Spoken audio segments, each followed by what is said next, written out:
Semtex, shorty blitzing, money.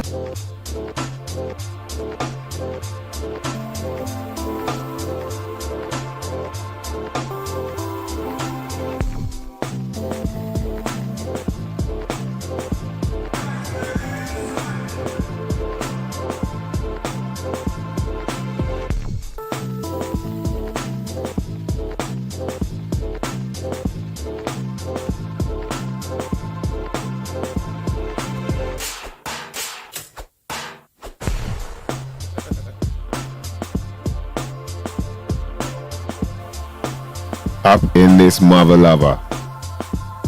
What's going on, bitches and bitchettes? What's going on, mother lovers? How you lot feeling out there? Back again. It's another Wednesday night.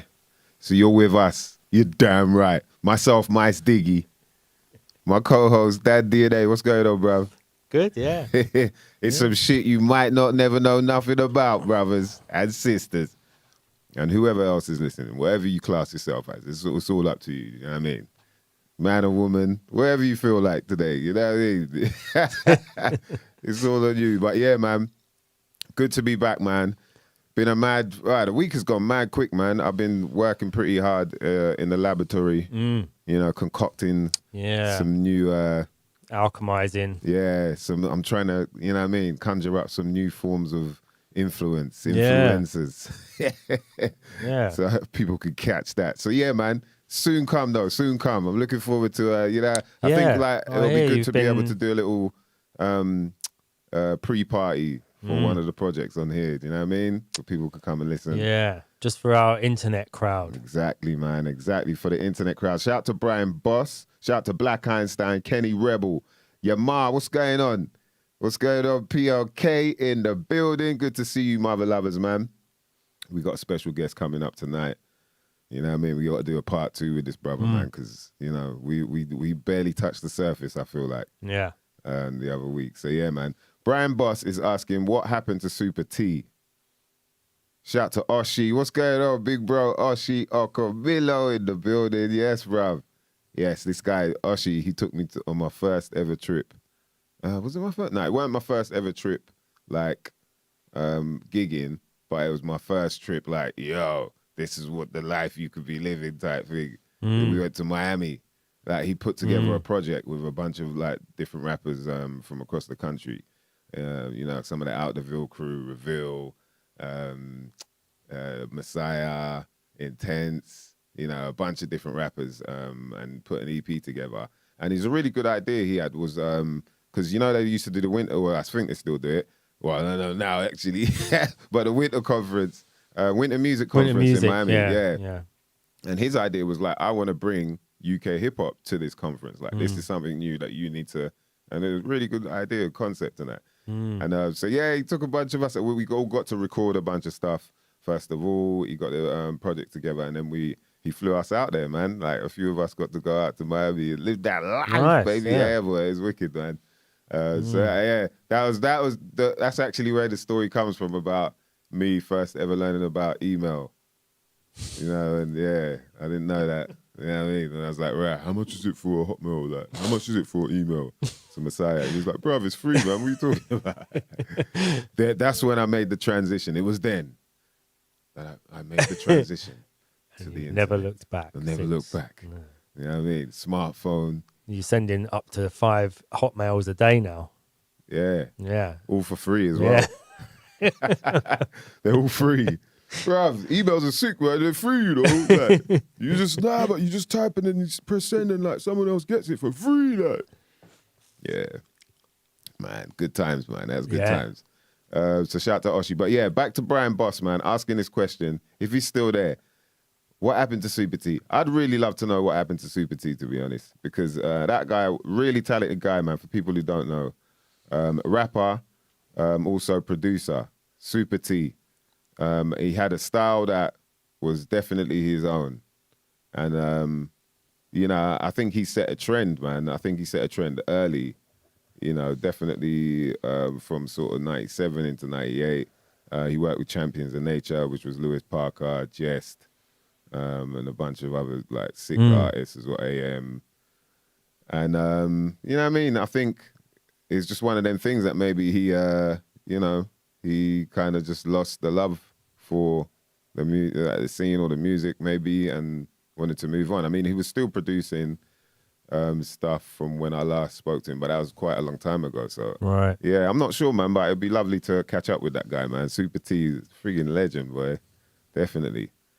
But yeah, man, you know, we still got legends out here, still putting in that work, so we got to celebrate them, man. You know what I mean? Shout out to Black Twang, you know what I mean? We've been putting it down for years. Shout out to Shawnee T, shout out to Scheme, Big P, Carl Hines.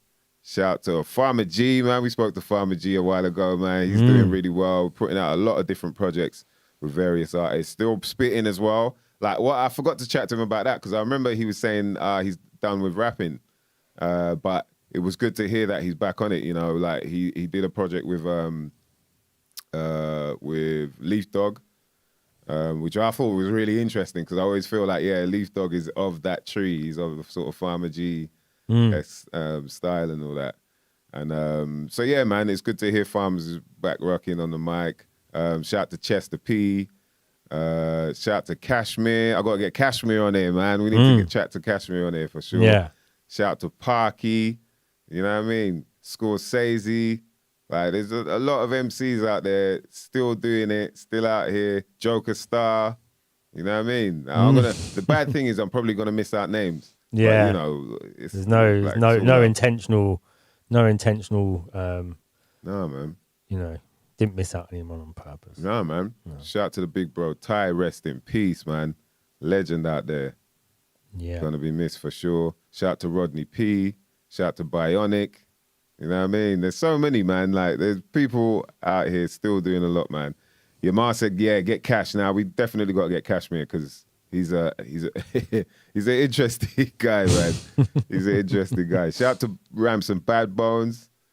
Yeah, man. Shout out to Kalashnikov, Kaiser. Jeez. Man. Scribbler. Fucking hell, man. Shout out to Rick Hazard in the building. Yeah, it's boy, man.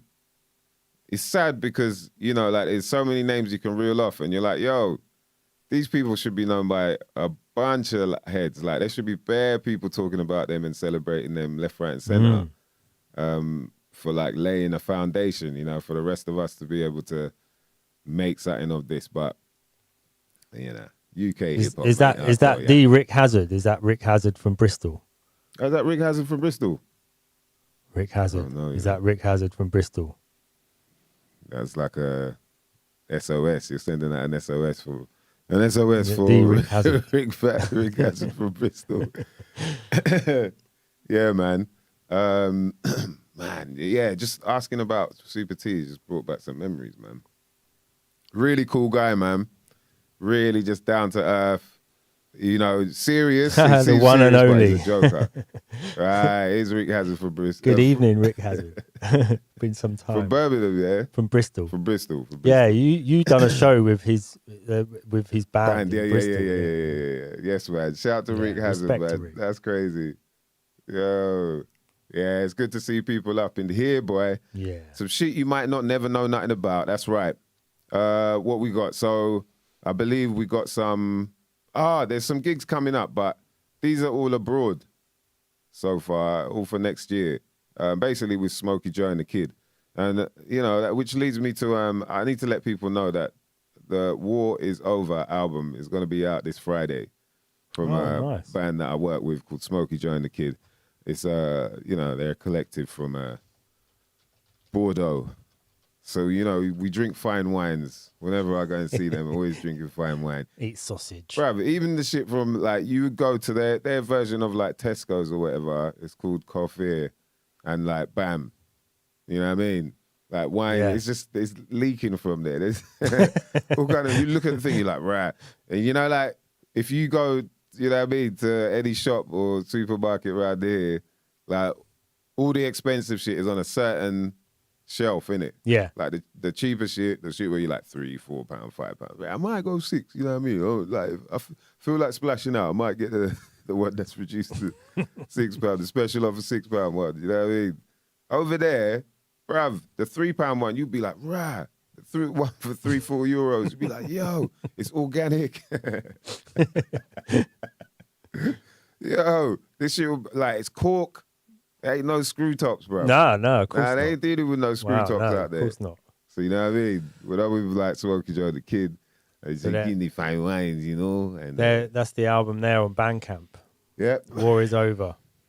You can, 26th of November. Pre-order that. You know what I mean? It's out this Friday on Banzai Lab Records. It's got a string of features. The duo are crazy producers, man. They're crazy. They're doing it on vinyl as well. Yep, it's on vinyl, CD, stream. And it's got who else is on there then? Oh, you got R.A. the Rugged Man. You got Pavan from Foreign Beggars. Right. You got Illa Man. Yoshi the Original. You got Non-Genetic. You know what I mean? You got C.W. Jones from UK. He's from Bristol. Yeah. I think he's from Bristol. Udima. Yeah. Udama. You got Blake- Mike Stiggy. Blake Worrell. You know what I mean? Blackout Jar. Yeah. Oh, Blackout J.A. Yep. Oh, J.A. Yeah, man. Okay. Yeah, see it there. Your bar knows it's a heavy list. Telling you, man. Yeah. And them lot, when it comes to the production, they're sickos, man. They're crazy. So I'm looking forward to getting down with them next year on the tour. The War is Over tour. We're going to be launching on the 27th of January in Bordeaux at La Rocha de Palma.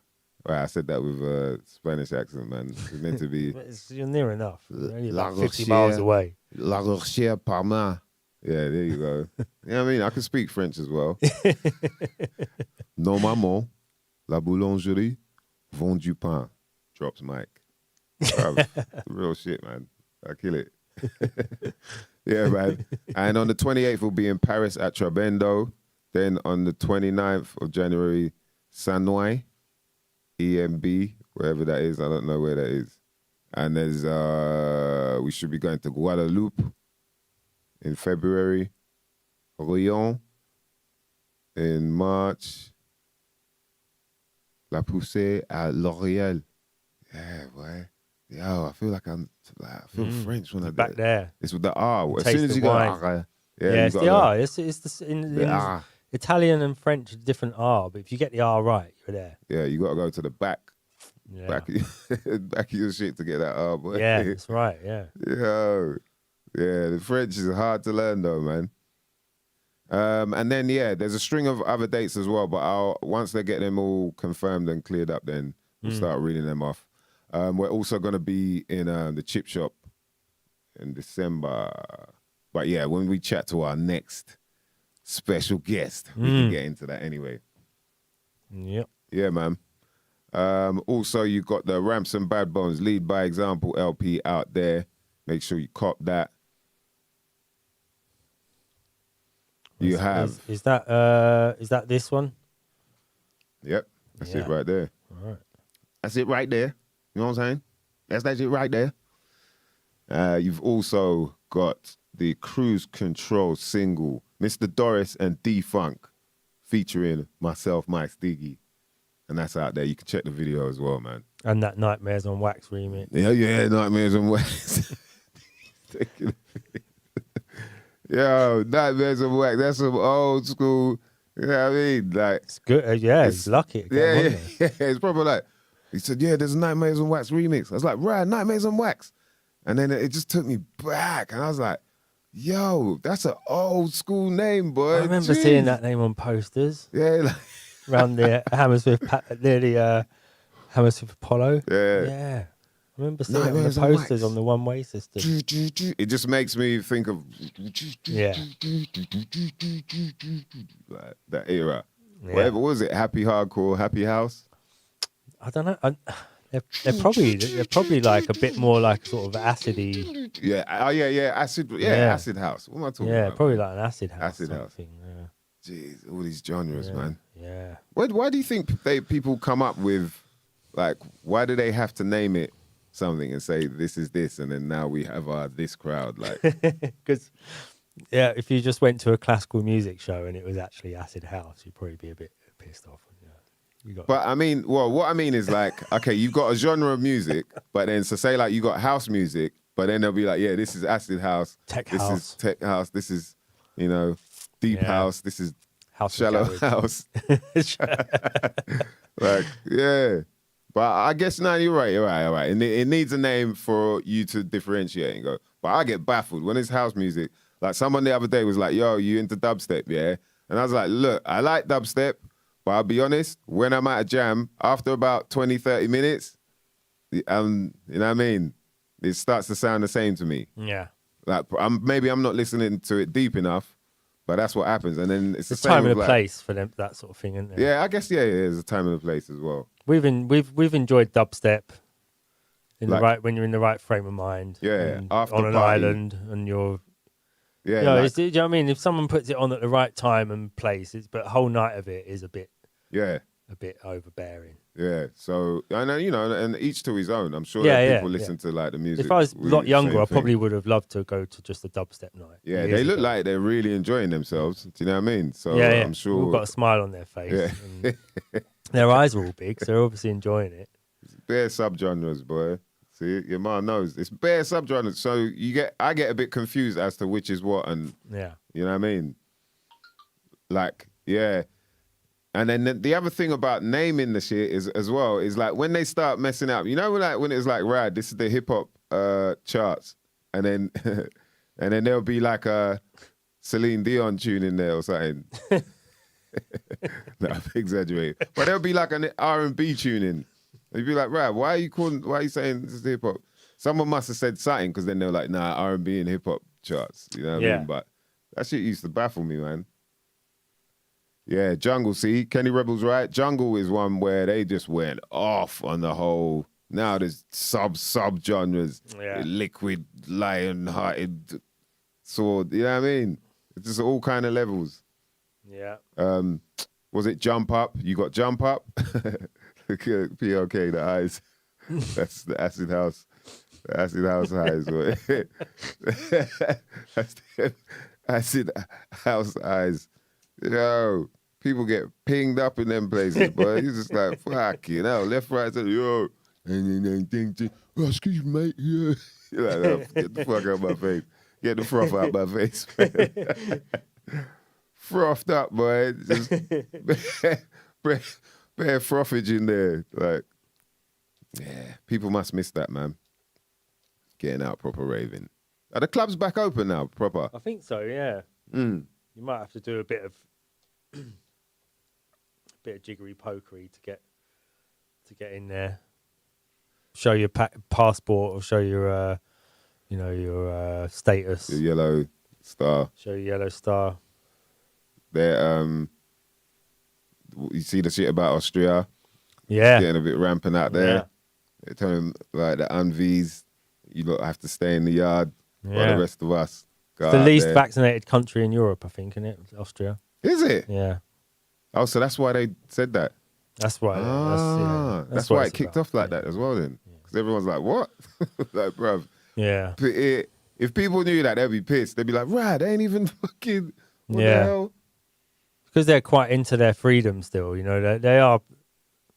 You know, they're as a country. I think the people in Austria are sort of like, you know, a bit more like we don't really like a lot of interference from the outside. Mm. So they probably, when they said you got all get vaxxed up, they was like, no, we'll just go if we want to go. Yeah. But they're obviously trying to impose it on them. Wow. Yeah, so it kicked off there, but it looked like, you know what I mean? What they said now is everybody's locked down. Yeah. They're like, they're not discriminating. Yeah. But you all got to be locked down. And people are like, yeah, that we were everybody anyway. Like, everybody. Like, we're the least quacked up. Yeah. So it's majority of us anyway. Yeah, it's majority of us anyway, yeah. Wow.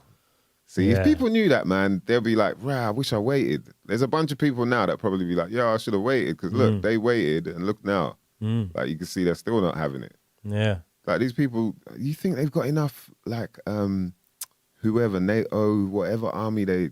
Well, and also in Austria now, the police and the military have both said they're not going along with it. Yeah, so they're not going to be enforcing it. Yeah, they sided with the people. So who's going to enforce it? The politicians go around your house and try and get you to take the vax. Yeah. Yeah. They're going to have to send the UN in. But then who are the UN? You know, like what? Who are like their special forces? Like who are they? They have like those peacekeeping forces that are made up of all the different nations. So, you know, so it'd be like France and England and America. What are they called? Like blue hats or something? Yeah, like blue vests or something like that. Yeah. Blue scarf. So they'll have to send them in and get them to go around and peacefully vaccinate the population. Mm. Yeah. I was saying, yeah, blue berets. That's it. Peacekeepers. Peacekeepers. Yeah. He kept the peace in Serbia when he bombed Christians. Yeah. There's a good I can't remember who was talking about it, but the idea of peace. Like if you're saying that there's peace, that means there's a sense of war. Mm. So whenever they're like, oh yeah, peacekeeping, it's like they're kind of implying that there's already a war going on. If they said there's been a rise in peace, what would you think? What would there have been before that? Yeah. The rise in war. Yeah. So there was more war before. Yeah. No, Suddenly peace has broken out. Why? What was going on before? Yeah. That's what it's meant to be anyway, but they've made it because people kill and war. So you're lucky now that it's all right. Like you're okay now. But do you remember when before the peace broke out? Remember what was going on before the peace broke out? Here's a day. That's the shit, man. You want people to remember something and feel like it's factual, 100%. Give them a day. Make them celebrate. Give them a whole 24 hours. But PLK's saying it's against the Geneva Convention to aim at peacekeepers. Is it? Yeah, apparently so. It's against the Geneva Convention to aim at peacekeepers. Wow. So what can you do then? You can't do nothing. Put up with it, I suppose. Yeah, we're here to keep peace. That's what they do. Come in with guns. Do they not have guns? I suppose they do have guns. Is it against the Geneva Convention for them to aim at you? I suppose if they're keeping the peace, they're gonna have to point a gun at somebody to keep peace, aren't they? Yeah, it's quite interesting when you think about how they flip it like that. Yeah, and then there's obviously a pattern with that. It's like make you believe you need it, and unknowingly. It's the last thing you want. It's the last thing you need. Yeah. Nobody wants those blue beautiful berets. Way of, not to say that it is beautiful, but a beautiful way of manipulating the mind. Yeah. Do you know what I mean? Like, Yeah. oh, yeah, they'll come and keep the peace. Okay, I feel safe. We need someone to keep us safe. Yeah. So as long as I can keep you thinking that there's a possible threat to you or your family or everyone around you or in some form of way, and especially on a, if not national, then a worldwide level, then you're going to be looking for help. Yeah. And that's what I was trying to say, a while ago, was that the idea of even being governed by some form of body, some corporation, some person, is like saying, oh, I need you to father me. I need you to look after me. I need you to nanny me. That's the nanny state, isn't it? Yeah. Madness. Yeah. Let's get our guest on, man. Because he probably could have had a talk about this as well. Oh, definitely, man. The brother, none other, representing the People's Army. Do you know what I mean? A lot of knowledge. This guy's been on this from day one. He's already been locked into a lot of reality in the world from a long time ago, and I don't think people even really knew, because he's quite a quiet guy, you know what I mean?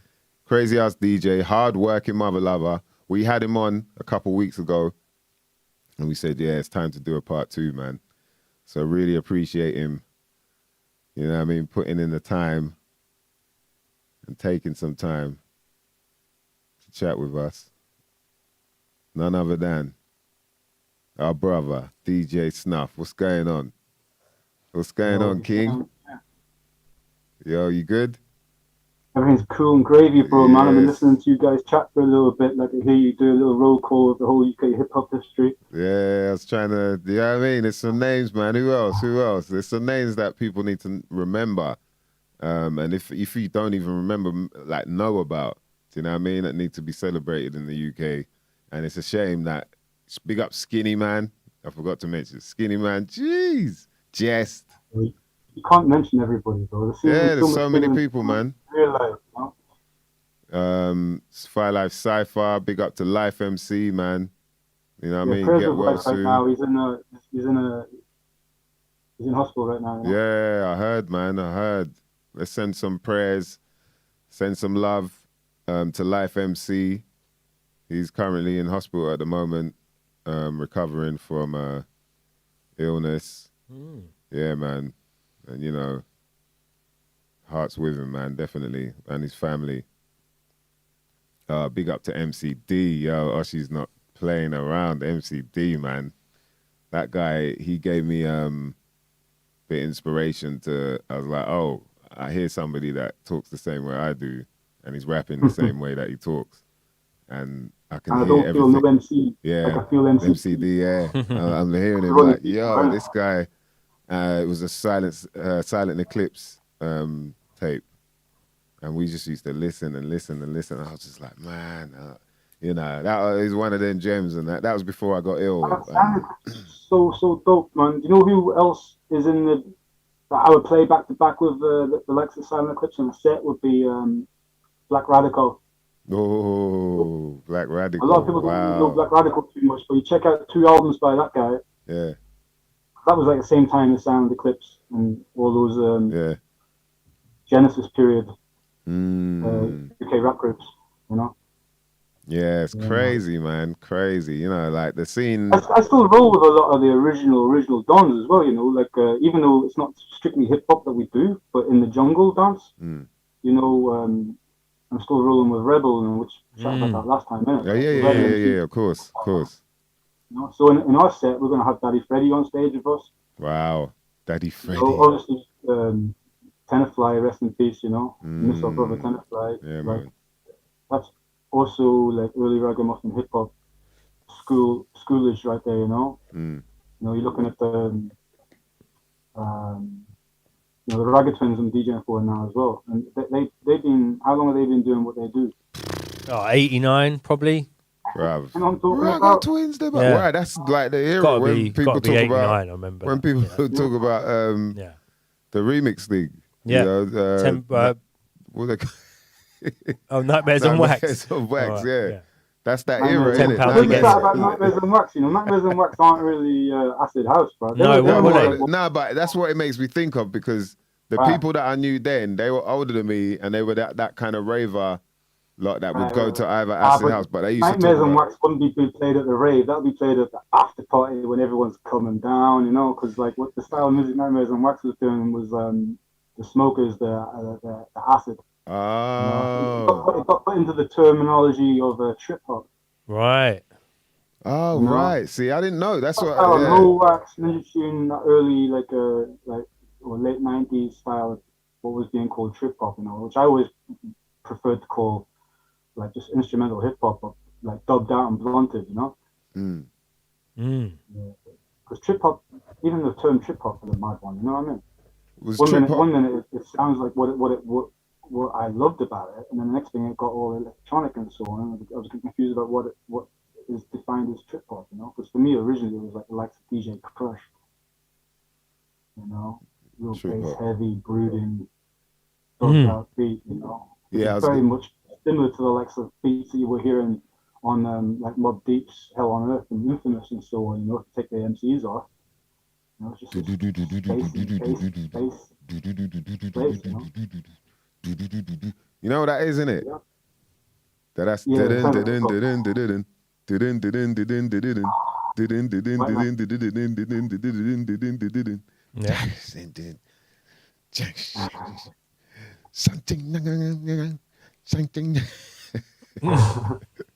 I thought you lot was gonna join in, but I didn't see that. We're just waiting for you to work finish. out the way that I wanted it to. I thought you could feel the vibe, man. I thought Snuff, man. I thought you could feel the energy. You know, the digital through. You could feel somehow. I could. Yeah. All right. Let's move on anyway. Grandmaster Flash and the Furious 5 moment. See, your ma said Nightmares on Wax always did the remixes of dance tracks, from what she remembers. Yeah, but it would have been always. It'd always be the Smokers mix, innit? Ah, the blazed out mix. We got pretty blazed out mix on, yeah. But yeah, man, you know what I mean? Man works with like legends, you get me? Because the whole thing was like, I knew the name, but I just didn't, like, I knew I should be excited, but I couldn't remember, why do I remember it? And I was like, yo, it wasn't that Acid House shit? Like, I remember it from around that time, Now you've made a bit more sense about it anyway. Was it all instrumental stuff? Was they just instrumental then, or what was their? It's mainly instrumental, but they use like vocal samples and they might have the occasional singer as well, you know. And then they had a live band show, and then there was a guy called DJ Ease with them. And, but they had an album called Smokers Deluxe. It's dope. I used to enjoy that one. Early days of like the likes of the Herbalizer and all that type of vibe. Okay. Remember that? That's Spain, you know.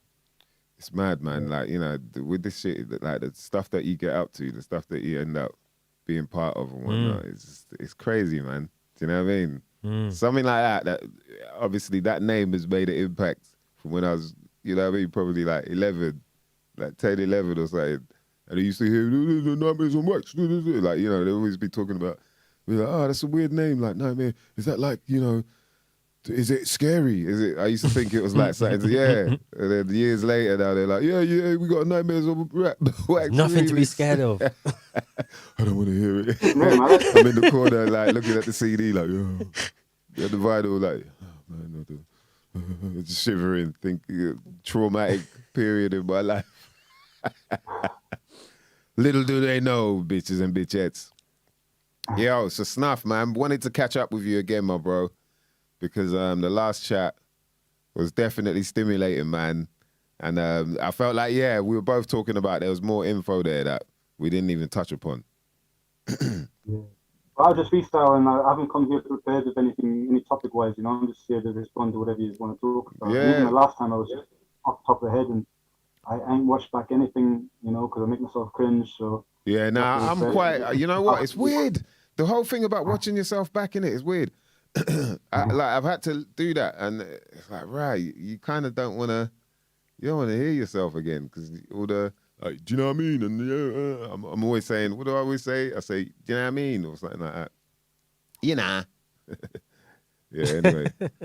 But yeah, I know what you mean. The thing is I just felt like, there's stuff we spoke about after and even before all of that, where I'm like, right, we haven't even touched on them bits. But I was talking to someone about a week ago, and they were talking to me about how they feel like, you know, the whole thing of getting ill is to do with frequencies.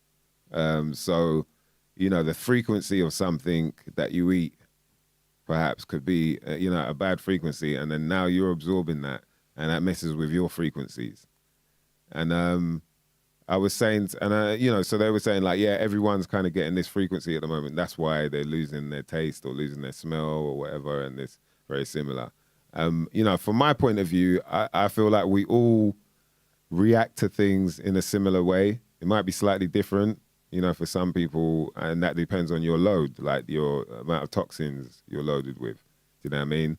And then from there, it might be like, you know, whatever it is, you know, secreting more mucus, or, you know, you're more susceptible to like lung, you know, infection or whatever. And then I wanted to talk about the idea of pleomorphism. Was it pleomorphism to them? So I remember ages ago you were already saying that, you've been working on an idea for a book to do. Yeah, I was writing a book. Well, I am writing a book. Right now it's pages and pages and pages of bullet points, you know, so it's not actually in a structured way really right now, you know. Yeah, that's how it starts, isn't it? Yeah, you know, I just want to make sure the information is there, and I've got the references to back everything up. I'm saying anything fugazi, you know. But the book is basically on the history of medical malpractice and fraud, and I've titled it, the working title is the Cinchona Missions, because I'm starting with like an exhibition that the Jesuits did in Central America to get their hands on this tree, from which the bark they used for the quinine. Quinine. Quinine, quinine. You know, that's being talked about right now with the hydroxychloroquine. Which is a synthetic version with a hydroxyl group on it. You know, but the original from the plant would be from the cinchona tree. It's in other plants and other sources, you know, but it was grapefruit and all that. It was spotted in this tree because, like, the Jesuit missionaries were noticing that the Mandem in Peru were using it to alleviate shingles and things like that, you know. And it was a great anti-parasite thing as well, so they could use it in case of malaria. And that's really why they wanted to get their hands on it, because they couldn't venture forward with colonialism in Africa without getting their hands on the cinchona bark, which is what they would have referred to it as for the first long amount of time before they did the first extraction or isolating the quinine. That came later, and it was one of the very first things that became a pharmaceutical product, which is why, like, I'm basing the history of medical malpractice and fraud on this expedition, and it ties in with colonial pursuits, and it's the same families you would expect to be mentioned, you know, the Rockefeller, Rothschild, banking, petrol, dollar, petroleum, telecommunications, puppet masters, you know. Yeah, the same old. Because they found a way, rather than just isolating the quinine from the cinchona bark, they learned how to synthesize it from the petrochemical in the first place. You know, and that's how they started the whole industry of petrochemical pharmaceuticals. And with that, the demonization of anything that we've been doing since the dawn of time, which is dealing with you know, what we call naturopathic medicine now, which is just herbs for the healing, right? Yeah, and what you were just mentioning about frequency is it's not unplausible. You know, it might seem a bit wah-wah to someone who doesn't really understand that everything has a vibrational principle. You know, each mineral has a different vibration, different way of absorbing and emitting radiation. Everything in the body is working in a kind of harmonious way, you know, without us really trying too hard to do that, because that's the glory of nature in life, is that, you know, this design is flawless until we start. Yeah. You know, definitely. Like we don't actually do like the healing. It's the body is, you know, the body's just always trying to keep homeostasis. Homeostasis, yeah, and we're basically just meant to aid it. So, for instance, if you get a fever, you know, the old wives' tale to do is, you know, get a cold towel, you know, and then pat them down and try and cool them down, you know, cool that. But, you know, you're meant to actually aid that. The body's heating up for a reason, and you're meant to aid that, and it'll actually go quicker. People end up ill for like 3-4 days, maybe 5 days even, because they're suppressing what is meant to just happen naturally. This is your body actually doing the work it's supposed to do. It's boiling out like a parasite or something, or whatever the irritant is, you know, because I just break it all down to irritants. It could be some sort of pathogen, a metal, a toxin, whatever it is, you know, but something is causing an irritant to the body, and then you get an inflammation response, and then if you don't deal with it, you're going to have some sort of chronic inflammation situation ongoing. So you want to deal with the cause of the inflammation as well as bringing inflammation down. And a fever is one of the ways that your body just has a natural defense way of doing it. And it doesn't always work, because some things that may be irritating you may be resistant to that heat, you know. It might dead you off before it deads off the pathogen. Yeah. You know, so that's why you need to be a little bit careful with the fever. At some points, if it goes on for too long, you might want to bring it down and find another way to get rid of the problem. Yeah. You know? And also, when you do have a fever, you're going to feel the fatigue afterwards. Everyone's talking about the long ting, right? Yeah. But it's so fucking people are suffering fatigue, right? Yeah. So, a fever is an example of burning calories. You need to replenish after you've had an experience like that. If you're going through detox and fever or anything like that, if you have a lot of heavy sweat, and you've got to consider the water-soluble minerals and vitamins that you're releasing, as well as whatever else that your lymph is kicking out the sewer system. You know? Yeah, and drinking fluids is a really important part of that process as well. Because it's also like the herb and the tea is also good, because the tea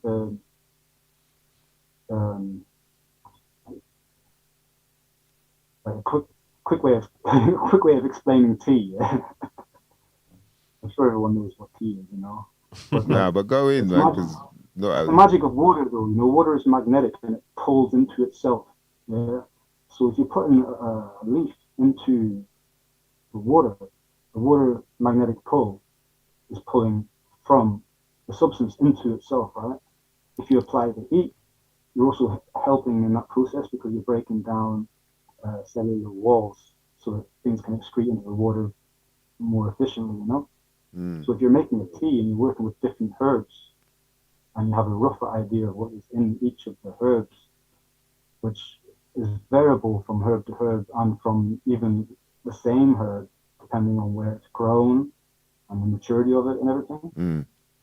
You know, because a lot of people don't realize that one plant isn't the same as another, because soil health is like essential to that entire conversation. If the soil's crap, then you're getting a cab with very little being transported in it. You know? But I'm just saying about the tea anyway. It's iceberg lettuce. Yeah, exactly. That's GMO bullshit. That's what iceberg lettuce. Iceberg lettuce. No, man, you want to avoid iceberg lettuce like you're the Titanic. Yeah, that's they definitely like. I think who is it? Someone tested like the nutritious. They tested the nutrition. You know, in the iceberg, and there was nothing. There was nothing.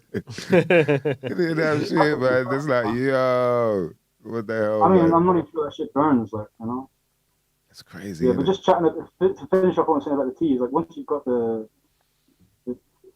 infusion or the diffusion, now you have a substance that you can absorb yourself, and it's broken. The minerals in it, the molecules are broken down into such a monatomic form that they can assimilate with the body. You know, they can get in and out of where they need to get in and out through methods generally to do with magnetic repulsion and attraction, because of the charge of something, it can only actually go where it's being pulled or repulsed. You know, so like tea is a really, even just getting into tea, it's deep. You know, working with herbs, and when you're releasing the water-soluble minerals and all that through being ill, you need to replenish them. You know, so I'm saying tea is a really good way to replenish your vital minerals and so on. Who is it? Kenny Rebel said he wished they grew chaga tea more in the UK. He said it's a great tea. Chaga, is that a mushroom?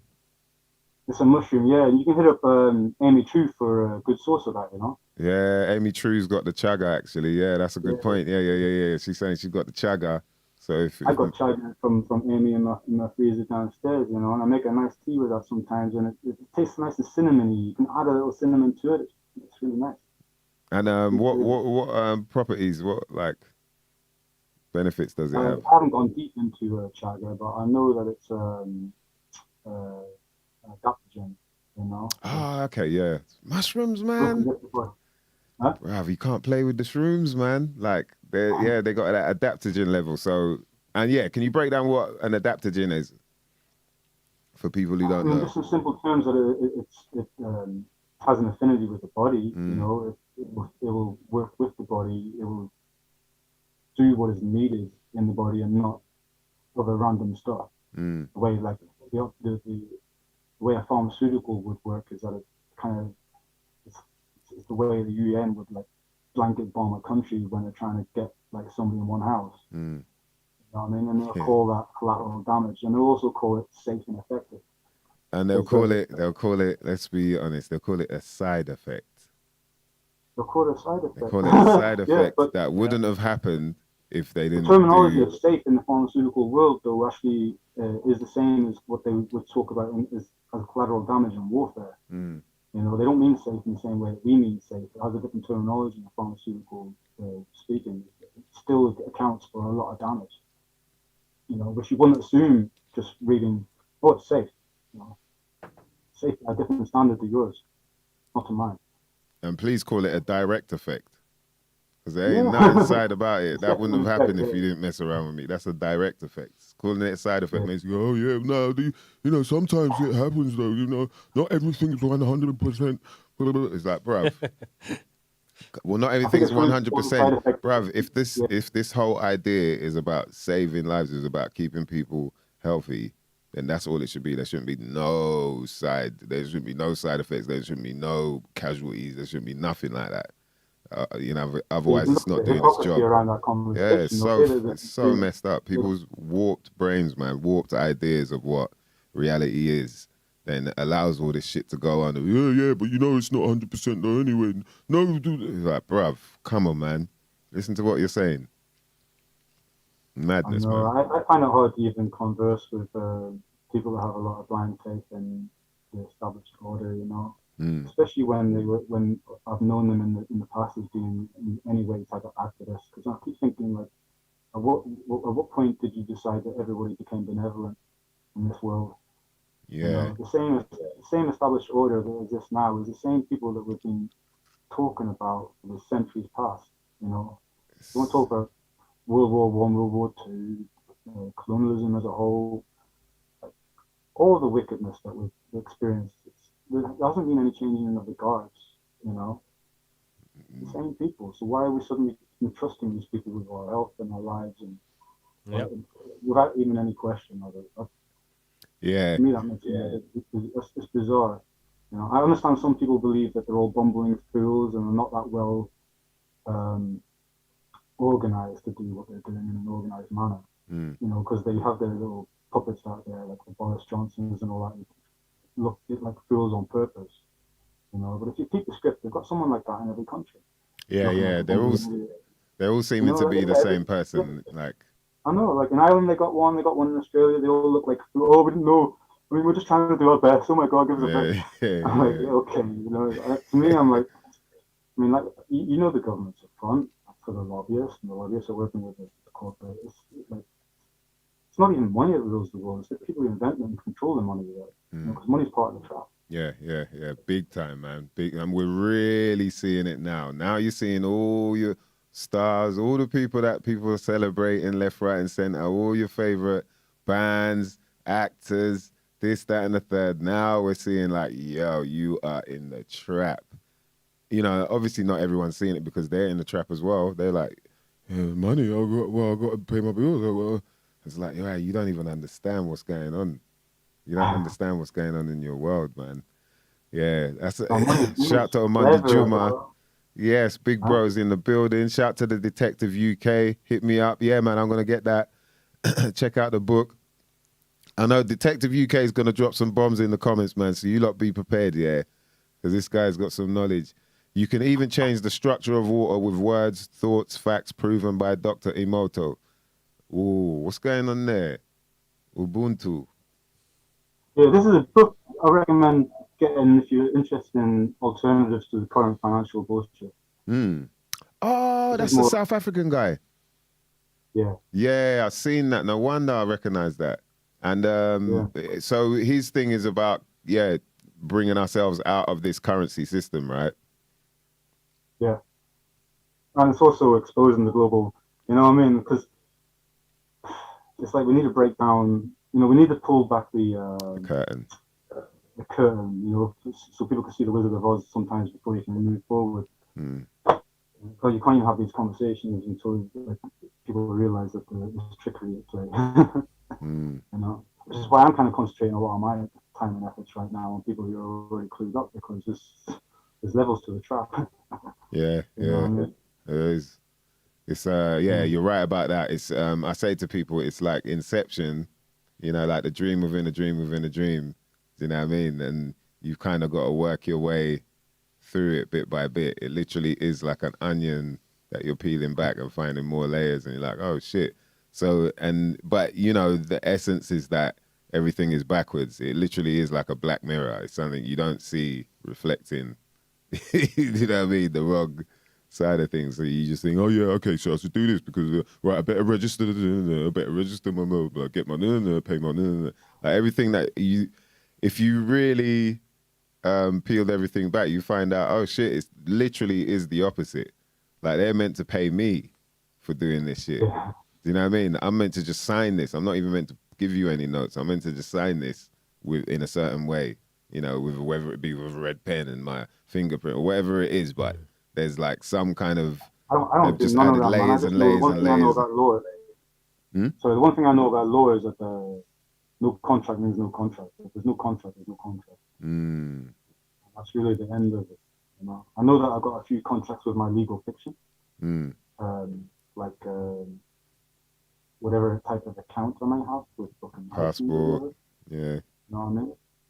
But that doesn't. I don't need to represent that my legal fiction in the real world. I can just continue to carry on in the grace of the creator. You know, whole different thing. And what your man was just chatting about, the words creating shape and water. The doctor. Yeah, Detective UK. Huh? The Detective UK. Oh, Dr. Emoto, yeah. Dr. Emoto, yeah. His work is actually carrying on from other people's work. This is a good book on water. Didn't he, Dr. Emoto, he got a group of people and they were by like this lake that was started to smell really bad or something like that. And they said it was, you know, it was quite like festered. And then they went and did prayers by the lake, and then, you know, days later it sort of cleared up and whatnot. They did some form of testing, and I've seen a lot of his experiments, and they've all been what do you call redoable, and each time, you know, they show that it's you know, it's an actual fact. I ain't seen the one where there's people praying around the lake though.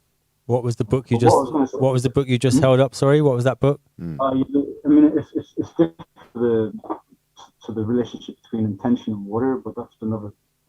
To get into this one, this is about the fourth phase of water, which is also about the water as a phase of plasma, which in the body is known as structured water. And there's a symbol that we all see nearly every day of our lives, especially if you're into reggae music.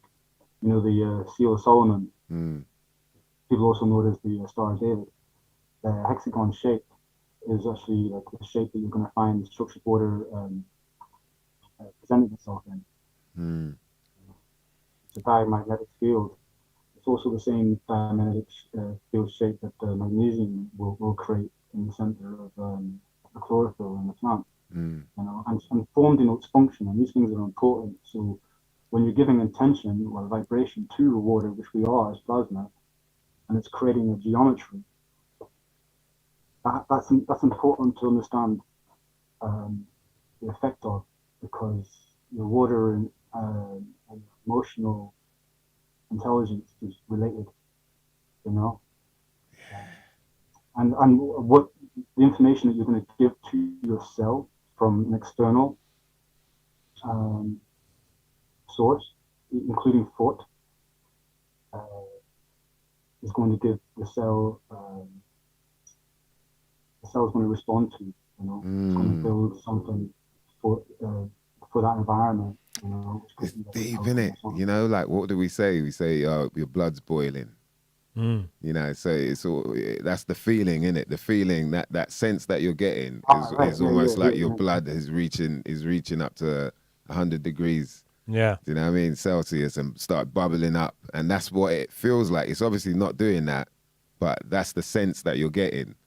But literally, the water in, you know, the plasma in your blood, in your system, is probably reacting in that form of way to make you feel like that, right? It isn't just like a feeling. It's actually like on a chemical level. Yeah. You know, you're creating that. That's nuts, man. Nuts, bro. When you get into neurology and neurochemistry and so on, you learn about proteins that are called neuropeptides, right? And they are produced through like a kind of a form of self-projection, self-belief. But they can come from external, like for example, the experiment that the Asian doctor was doing with the water, right? I remember the one where they had the plants separately, and each day they were like cussing one plant out, and the other one was like just getting bare love. And you know already like where this is going. The one where the love was going, and the one that was getting hate didn't get off the ground. But you take that same way of dealing with something to a child, for example. Yeah, same principle. You raise a child telling you, who do you think you fucking are? You know, you ain't going to be nothing this, that, and the other, right? That child ain't really going to develop in the same way that a child that is always encouraged and given love in life. You know, so conscious parenting in that regard is important. You know, and you as an individual, as a sovereign being who has like the self-love, you have the ability to overpower all of the negative shit that can come in your field. It's true, man. It's true. Yeah, it's very true. Thought has the power to heal you as well. Yeah. You know? Yeah. You're right, man. Like there are people who are a lot more positive about things that never really, you know, they never really get ill. Things don't really faze them in the same way as people that have, you know, they're obviously it's a bit harder to kind of control their emotions, and so there's ups and downs a lot, and it almost becomes something that they're addicted to as well. That feeling, you know, of like the up and down, like, oh, there's a moment that the down moments seem to be quite attractive to them in a way. Do you know what I mean? And I think that's even on that level as well, on a chemical level, like your body's kind of calling for it in a way. Until you can break out of that spell, you know, whether it be to do with food or sex or, you know what I mean? Like whatever sort of addiction and that. It's hard to explain. I think we all go through all those different types of emotions and find comfort in sadness sometimes, you know. I think we all have the capacity to experience everything. I believe that I have. You know, I've felt the worst of depression, and I've felt the heights of joy. You know. Yeah. And recently, actually, just before the last full moon, I felt really depressed for about 3 days. You know, because of some other shit going on in my life and that. You know. And then after the moon passed, I don't know if it's directly related to the moon or not, even though like magnetism and water and everything and emotions, I can see where there'd be a link. But I felt really good after the moon passed. But while I was in the sadness, I was looking at it almost like coming down with the flu, you know, like something it passes, because I already know from past experience that these feelings pass, right? So I'm not going to be sitting there thinking, oh my God, this is it, I'm depressed the rest of my life. So let me just sit this through, give myself some self-love, nurture, you know, find myself some comedy, reach out to people who I know were comforting to me. You know, I did all the things that are right. And I started putting together kind of a protocol of what to do, of how to manage and overcome emotional trauma. And I was working on a nutritional basis, just so that the sheer raw elements for healthy neurochemistry is in place. And then I was also thinking, like, that's not enough alone. You need to have the light and sound therapy that needs to be harmonious to lifting your mood, you know? Just like, for example, a minor key can be more saddening than a major key, right?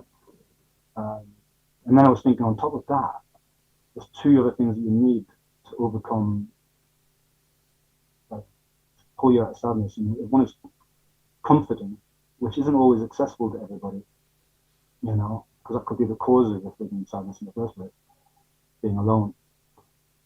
Then the other one is comedy, laughter, because laughter can really trigger the whole emotional cascade that's going to put you back on the right track.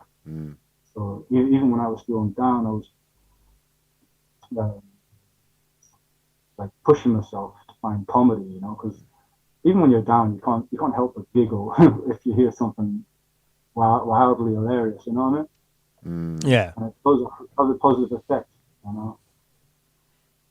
But yeah, I just found it interesting that I started taking that thought process about like looking at emotional pain, strain, stress, and trauma the same way I would nurture and nurse my way through what they call flu, call that a detox. It's an emotional detox, get inside. And then taking all these like pharmaceuticals that they give you, that's like a plaster that ends up making the wound deeper in the long run. Well, was you doing that at the time? Was you? Oh no, I never done nothing like that. I mean, when I was a teenager, I actually had my hands on other people's like jellies and all that shit on a recreational, reckless shit. You know what I mean? But I've never taken anything anything like that. I don't actually suffer depression in that regard either. I was just saying I was a bit sad for a few days before the last full moon. Yeah. But my usual state is usually quite. I find myself. I enjoy my own company most of the time. The Detective UK saying that you were detoxing. That was your body detoxing. That's why you have lunatics when it's a full moon. Is that something? What are you detoxing from? Then emotional detox, as you said. Oh my days, because the moon is emotional. Moon is feminine, so more on the emotional side. So I guess maybe that's.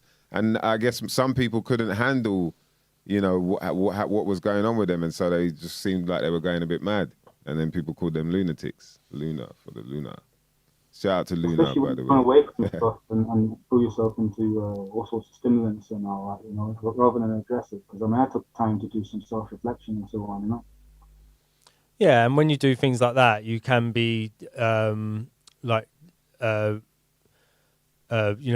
dispelling old emotional states as well. So if you're doing a bit of self-reflecting and you're letting stuff go, that's maybe stuff from the past, that is going to have an effect on your body as it leaves your body, because it's all trapped in your body somewhere. Each of these emotions, stuff that you've gone through, gets trapped somewhere. Yeah, and that's why, there'll be times when you just feel like, yo, man, I just feel really down at the moment. I don't know what. Yeah, you just got to ride it out. It's fine. It's always going to, it's always going to try and find a way to get out again. If you're not willing to let it go, that's when it doesn't go. Is if you're not willing to let that thing go, But a lot of it is about being able to let stuff go. But people like to hold on to things because it's comforting. Emotionally, and when because we're connecting that with, it's on a chemical level. When you keep holding on to that emotion, which is like the German new medicine idea, is that those chemicals now start to create some form of an illness in the body. In the body, what which appears could turn to be a tumor, cancer, exactly, poison. That's Dr. Hammer, right? Yeah, that's it. Yeah. Shout out to Regentology, locked in. Yes. German new medicine is an interesting topic. Definitely, yeah. I think there's something to it for sure. I do think having an emotional, vice on something that isn't necessarily a good thing to hold on to can end up being detrimental to you in some form of way, even if it's mentally. Yeah, his idea is that it affects your psyche and your body both get affected by trauma at the same time, and so they can sit. You can see a spot on the brain, and that spot on the brain correlates to a point on the body, and that happens immediately as soon as you get some sort of shock. So, say you get some bad news, or look at like the lockdown. So you get locked down, the whole country gets locked down, the whole world gets locked down.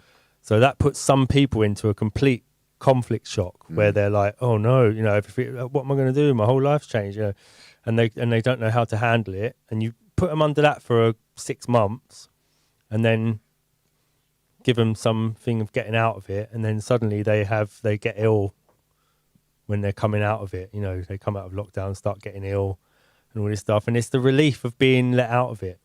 And the same with Spanish flu. But Dr. Harmer's idea of Spanish flu is that you've been in 4 years of conflict with the First World War, and as those people come home and the relief of being away from the conflict, suddenly everyone starts getting ill.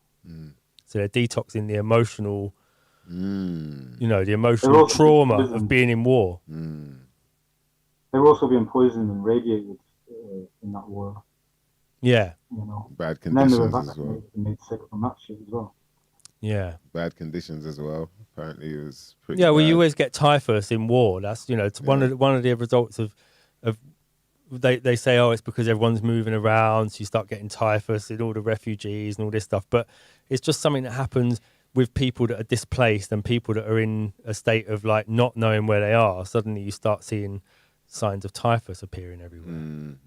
Also malnutrition related as well. Yeah. You know? Yeah, big time. You know something interesting about when you see old war veterans in wheelchairs and all that without their legs or missing limbs and things. You assume that they've been they're losing limbs in battle, innit? You know, for the most part, they ain't. It's usually a product of diabetes. Wow. Which relates back to the food that they were being fed in the army. Right. And then it's related to the treatment that they're given for the diabetes, leading eventually to amputations, because they don't treat nobody. They don't try to heal nobody.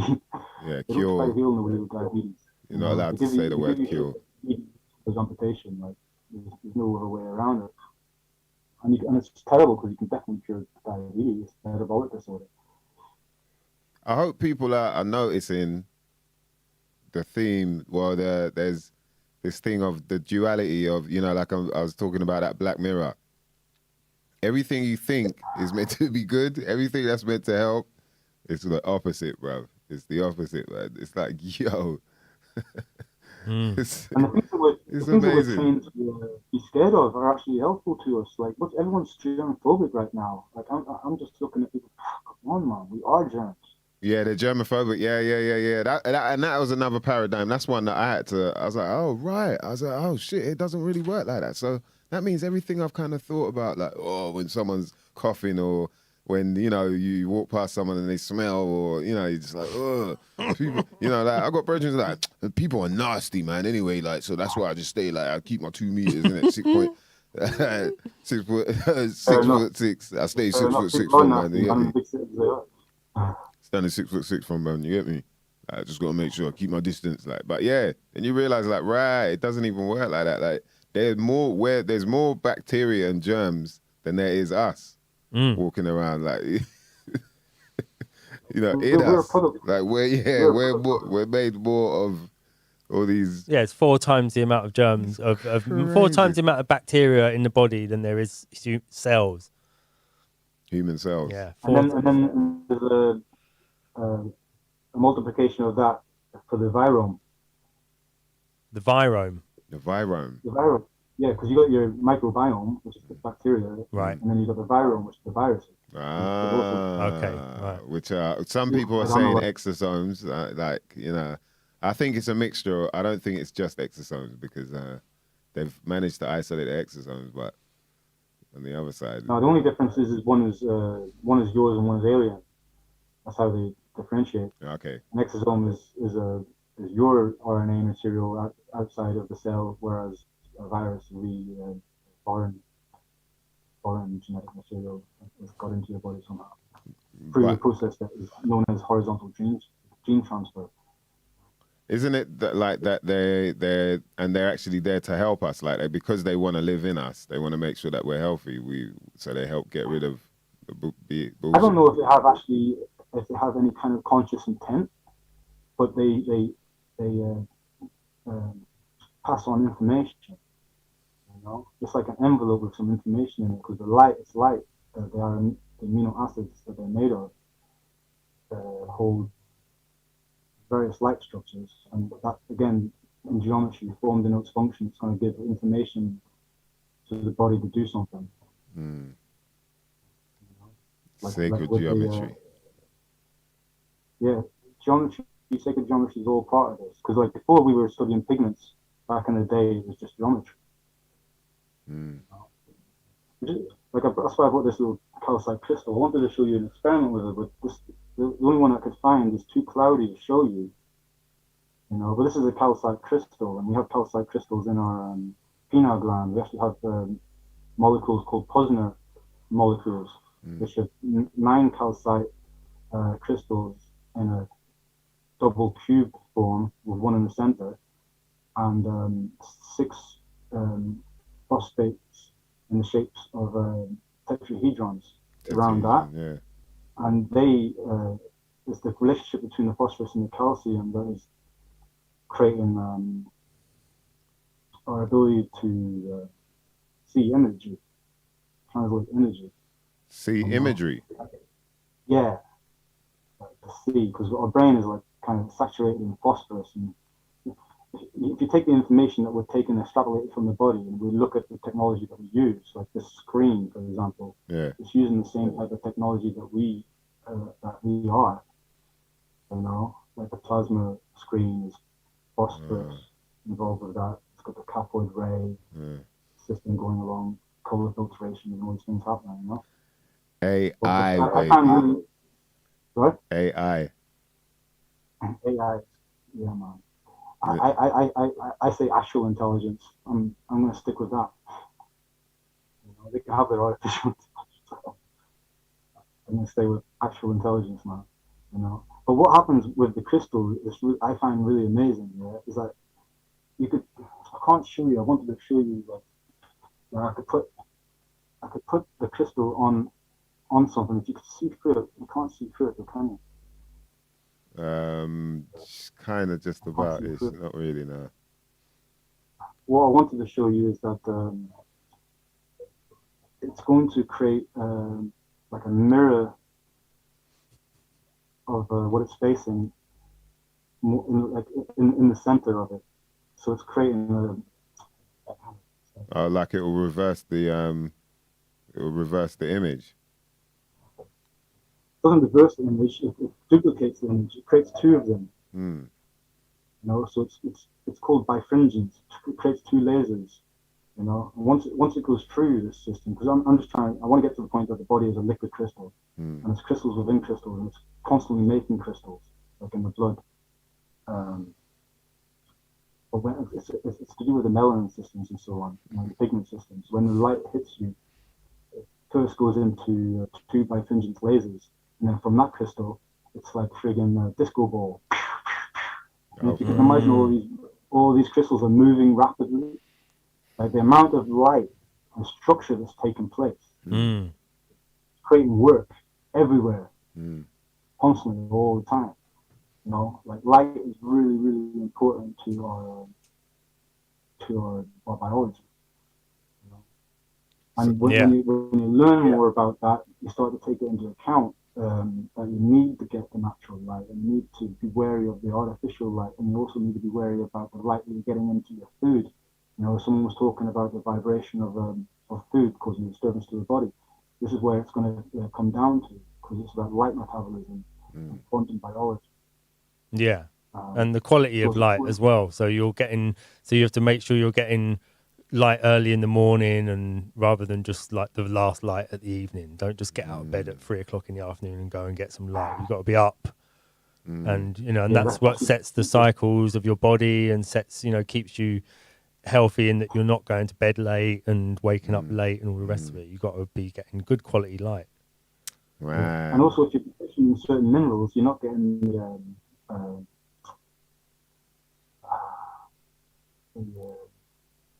not refraction that you need. You know, so that's why like mineral deficiency can be a problem. And I think I mentioned it last time that when you do have a mineral deficiency, your bone is always going to be taxed and leached to supplement that. Right. That's what increases biological aging. Really, you should be feeding your bones. You should be working the bones, because the bones, everything is a crystal. The whole body is a crystal. And I don't know if have you heard of the term piezoelectricity? Piezoelectric. Yeah. Break that down, man. What's that? What it basically means is creating energy through friction. You know, so if the crystal is, we are a crystal, and every time we move, we're creating charge just through our movement because of the friction. Yeah. Everywhere, you know, we're stimulating like lightning bolts. You know, and that's what's creating growth. And we're being robbed of this because of modern convenience. A lot of people don't move as much as they used to. You know, the body is designed to be in this environment that we live in. And as an animal of the earth, we are meant to be more active. You know, walking, climbing, running, doing stuff, carrying, lifting, loading. Like, these are the things that help us grow and keep us healthy. It also helps to structure your water. You know, if you want to have a strong defense against pathogens or irritants or radiation, anything. In fact, a daily workout on your skeletal system is going to strengthen you and protect you and stop you from aging. You know, because if you look at the 24-hour cycle and then reflect on it, have you poisoned yourself more than you have worked on your physique? You know, because it can just come down to that, whether or not tomorrow you're going to be older than you were today. Because like time and biology aren't related.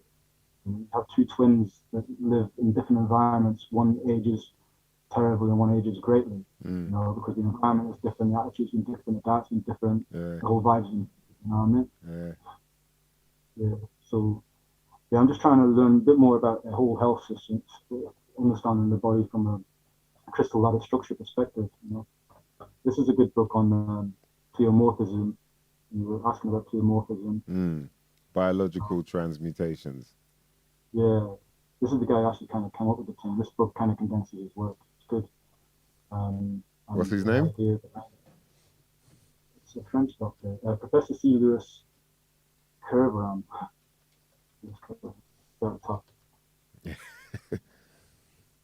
Professor C. Lewis Kerveran. Yeah. Yeah. So for those who don't know, there's like a couple of little tips there. Like if you need iron, get manganese. If you need calcium, make sure you got silica. There's a reason, because there's transmutations that take place throughout the elements. You know, they're not set. You know, because again, it comes down to frequencies. If an atom is absorbing light, that's going to determine its electral cloud. They changed the terminology now from the balances into clouds. But if it starts to absorb more light, it's going to become a new atom. It's going to become a new compound. You know. Yeah, so it morphs, I guess, because just to balance out. Like, there's some, obviously it's like, okay, now I need to do this. More or less like... It's just super intelligent design. It's really intelligent design, man. Like, everything's just going to do what it needs to do and swap and share and, you know, keep it moving. So he but was our problem is that we're... So what was the reason why he's saying, you know, if you're going to have this vitamin, then you should have this mineral. You know, if you have this, then you should have this. Just the basic building blocks of what you need. You know, you need the raw materials to build whatever it is, you know. And we're deficient in so many things because it's not in the soil. Like, it all comes back down to soil health. Like, you can eat this, that, and the other. You're not getting what you need, you know. Like, people are having these arguments about meat and vegan and all that. It's like beside the point. You know, you really need to be getting a good full array of all the minerals and vitamins, everything. You know, you can't just rely on fiber. You can't just rely on protein. Second rate. I mean, I would never recommend people to be eating meat in the industrialized world. You know, if you're living out in nature, wild animal, you know, then, you know, good for you. Like, yeah. But from the industrial slaughter industry, where they're pumping it with all that shit and the animals traumatized and everything else, it's bad news, you know. But it's not much different to the plants that are grown in the same industry, by the same industry. You're monoculturing the crops, cloning the crops, you know, modifying the crops, putting them into these mineral deficient soils, you know. It's not really doing us any favors either. You know, you're better off going out on road and picking some nettles and making yourself some nettle tea and soup or something. But you're going to get more out of it. Yes, dandelions and shit. People are so deficient in selenium as well. I mean, we're not taught about these basic things that we need. You know, people are told stuff like you need calcium for your bones, and so they can sell you milk. Not a lot, you know. They just tell you like things that they can sell. You know. And there's actually a little bit of racism involved in why it was selenium in the soil as well, because the people who are running the industry is more like a European industry, and the polar haplotype doesn't depend on selenium as much because it's already appetite. So they just neglect to put it in there, you know. Is selenium Brazil nuts? You get selenium from Brazil nuts, right? Yeah. Man. Get your Brazil nuts in, mother lovers. You only need like 3 a day. Oh, 3 Brazil nuts a day. These nuts. You can have selenium toxicity as well, but I don't think anyone's likely to run into that anytime soon because they're so deficient. Selenium and iodine, like, really deficient. People need to eat like a couple of Brazil nuts a day and get more sea greens, more sea veg in your diet. Yeah, man. Man, I got to chat to Irish, man. I've been getting on the what was it? We had some CMOS already, so we've been doing that. We did the gel, CMOS and Laderac. I go militant on people trying to get them to make the gel right. Yeah. Nah, the gel was good, man. Like, I'll tell you what, it's been about 2 weeks now, and I can definitely feel a difference. Like, I had some of the spaghetti, the sea spaghetti, that was banging as well. It's kind of weird. It was like cooking it you're looking at it thinking, right, what's it going to taste like, man? And when you're tasting it, it's like, right, it tastes like pasta. You know what I mean? And then what else was it? Oh, and the dulce. Woo! Potent, man. Like the dulce? Oh, the dulce is banging, bruv. I like it, dulce man. is a good source of the B minerals. And a nice way to eat it is just wash it off and then drizzle lime on it. Yeah. You can have it raw, man. You can fry it up a little bit if you want, you know what I mean? Little sauteed dulce, but you can have it raw as well, and it's like potent, man. Like definitely. I grew up on that. That was one of the decent things that we had in our community growing up was dulce. Dulce was everywhere. We eat that like crisp. Yeah, that's crazy, man. Dulce. So this iodine thing, right?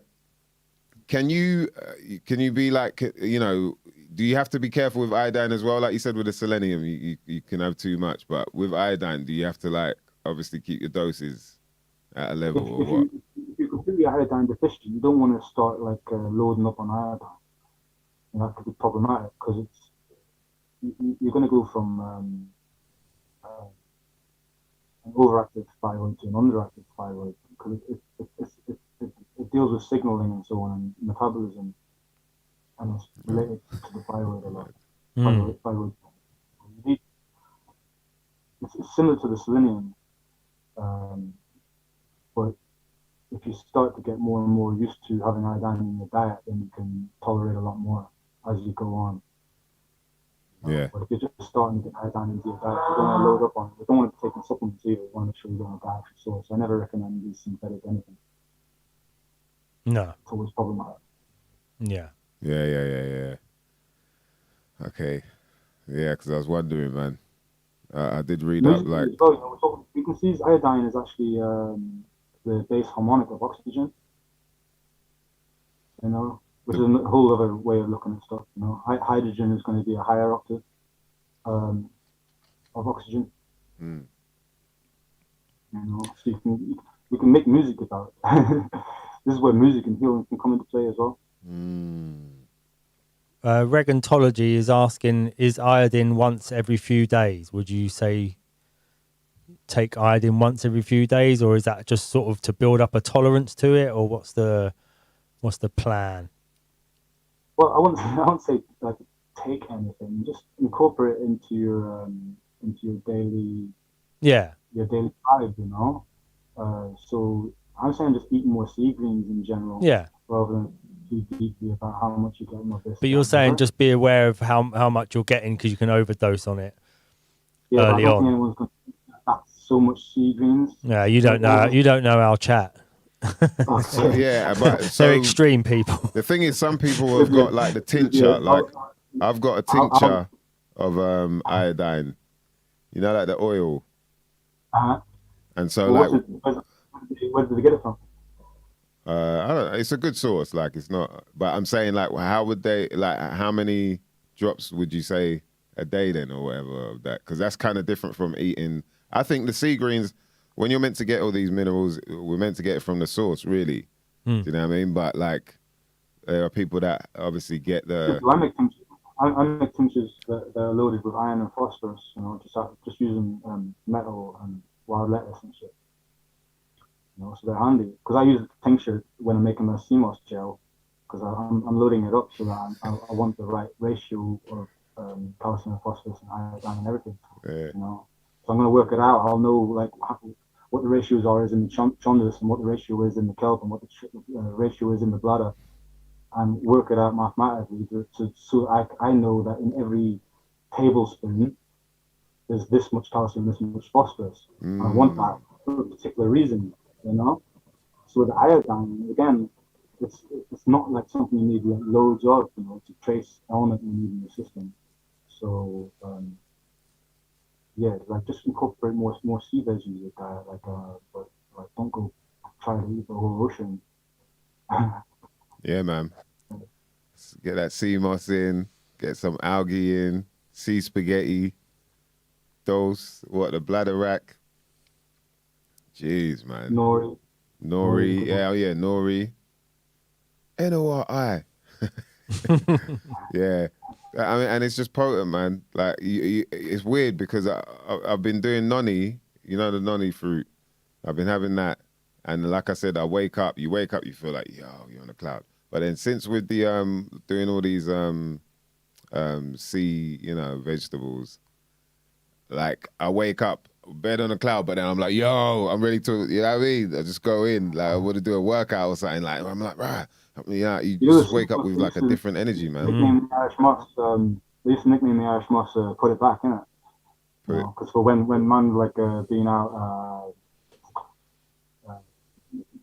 getting jiggy with the missus, you know. Yeah. Do some vital nutrients. Yeah. So put it back, you know. It's always been a slang term for the Irish moss. To put it back. Yo, the Irish moss, man. I'm telling you, it's dangerous, boy. Yeah, it's definitely a lot of fun, man. You're not chatting about my hobo bottle. Kenny Rebel, man. This looks like a hobo bottle. You know what this bottle is? We've been talking about it. Guess what this bottle does? Looks nice. It structures the water. How's it doing that? It's got a golden ratio, the shape. These eyebrows pluck up. Because really, the structure, the water is just within inside the body. Like if it's liquid, it's not structured. Taking the piss out of my bottle, man. Structured water is gel. This is like eco-friendly, man. It's an eco-friendly bottle. Oh, he's unwrapping the bottle. Yeah, look. Ah, you know what I mean? That's cool. It comes in two sides, right? Yeah. And then look, you got. Okay. You know what I mean? That's the golden ratio, that shape right there. Yeah. And then you've also got. You know what I mean? The flower of life. Can you see that on the I don't know thing? if they can see that. Yeah, there you go. It's got like a flower of life on the bottom of it. Yeah, so you got, look at that fucking hex, yeah? It's a fucking cube. I've got... That's still H2O. Like a structured water in the body would be H3O2. H3O2. And that's the... Yeah. That's like a plasma, the gel. Plasma, right. Okay, yeah, the plasma. And the plasma, and it has some, like, there's some kind of electric, you look, there's some kind of current, like there's a electric current, right? Like a negative and a positive charge. Yeah, everything has charge. Every aspect of us has charge. You know? And within the plasma, this is what this book is breaking down. The structured water in the body. It's talking about the exclusion zone. They call it easy water. You know, so if water comes across like hydrophobic surface, yeah, it's touching a surface, it starts to separate the charge at the meeting point of the surface. It's going to pull electrons and push protons out. You know, so from this point you can create a current by putting in your what do you call them things that using electronic charge. You know, but anyway, you put your negative and your positive connection, and you'll create a current through from the electron pool and the photon pool that's being expelled.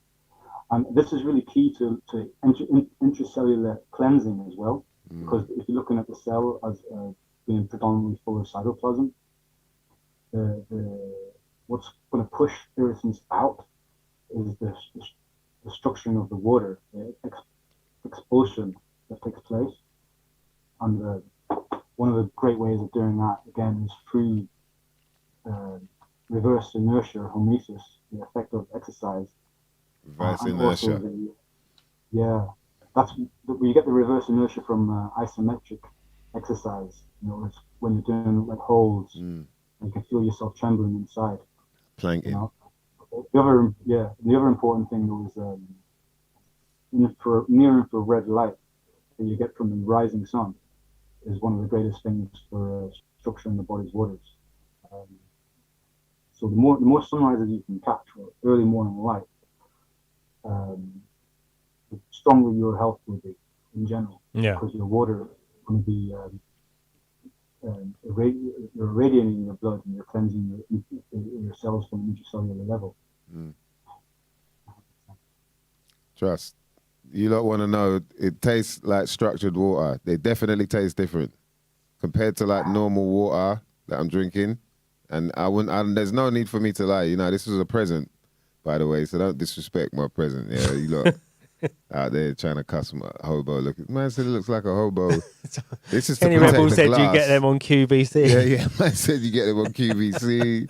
Like, come on, man. You're hating.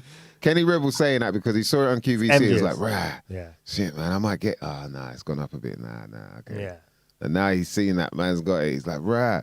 No, he didn't believe it. Your He mom- didn't have faith in it, so he didn't get it. Trust me, it works. Like, they've got it. It's proven as well. You know what I mean? And so tried it. Like, rah, okay. But you got to be careful with it. You know what I mean?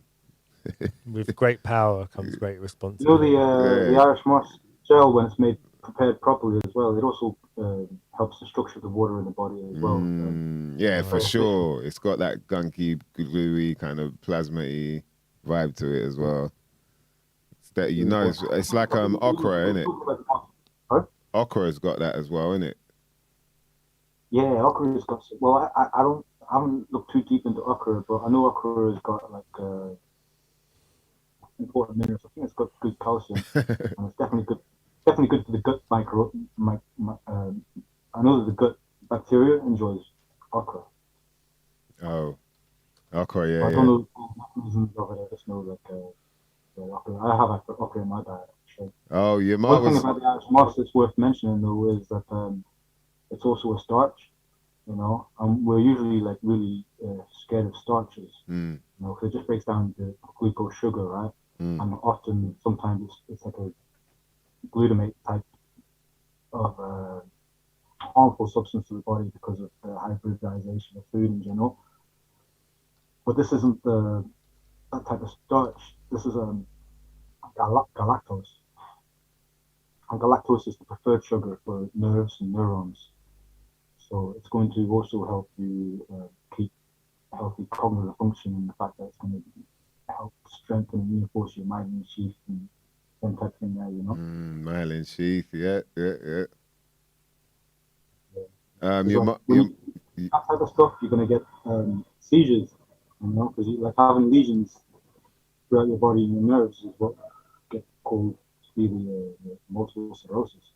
You know, so it's going to give you good, strong defense against the likes of multiple sclerosis, for example, having more of the C rings in your diet, or C reds, which is a red algae. The sea reds, yeah. Your mom was asking, what does it taste like? She meant the sea moss, not the structured water. But yeah, the structured water does taste banging though, anyway, just in case you lot was wondering, still haters out there. Yeah. What does sea moss taste like? It can be pretty flavorless, or it can have a bit of a sea taste. You know, and depends on how you prepare it as well. Because I make my one with star anise, fennel, and licorice. So it gives it a bit of a slight licorice flavor, and I also seal it with manuka honey. You know, so I've got like some funky flavors in mine that give it a bit of a sweet licorice flavor. But I'm not just doing that for flavor. I'm doing that because I want more DHA from the honey, and I want the shikimic acids from the fennel and the star anise. You know, but it also benefits the flavor. But if you're just making Chinese Christmas gel without adding anything to it, then it's going to taste kind of bland. But you don't usually sit and eat spoonfuls of it on. You know, you add like a spoon to your soup or to your juice or to your baking. You know, you can put it in tea. You know, like for example, like I make a tea with I melt majul dates, put in ginger and cinnamon. It's just that with the sea moss gel, and that's like a little tea. It's really spicy, you know, like a masala tea. It's nice, sweet masala Irish moss tea.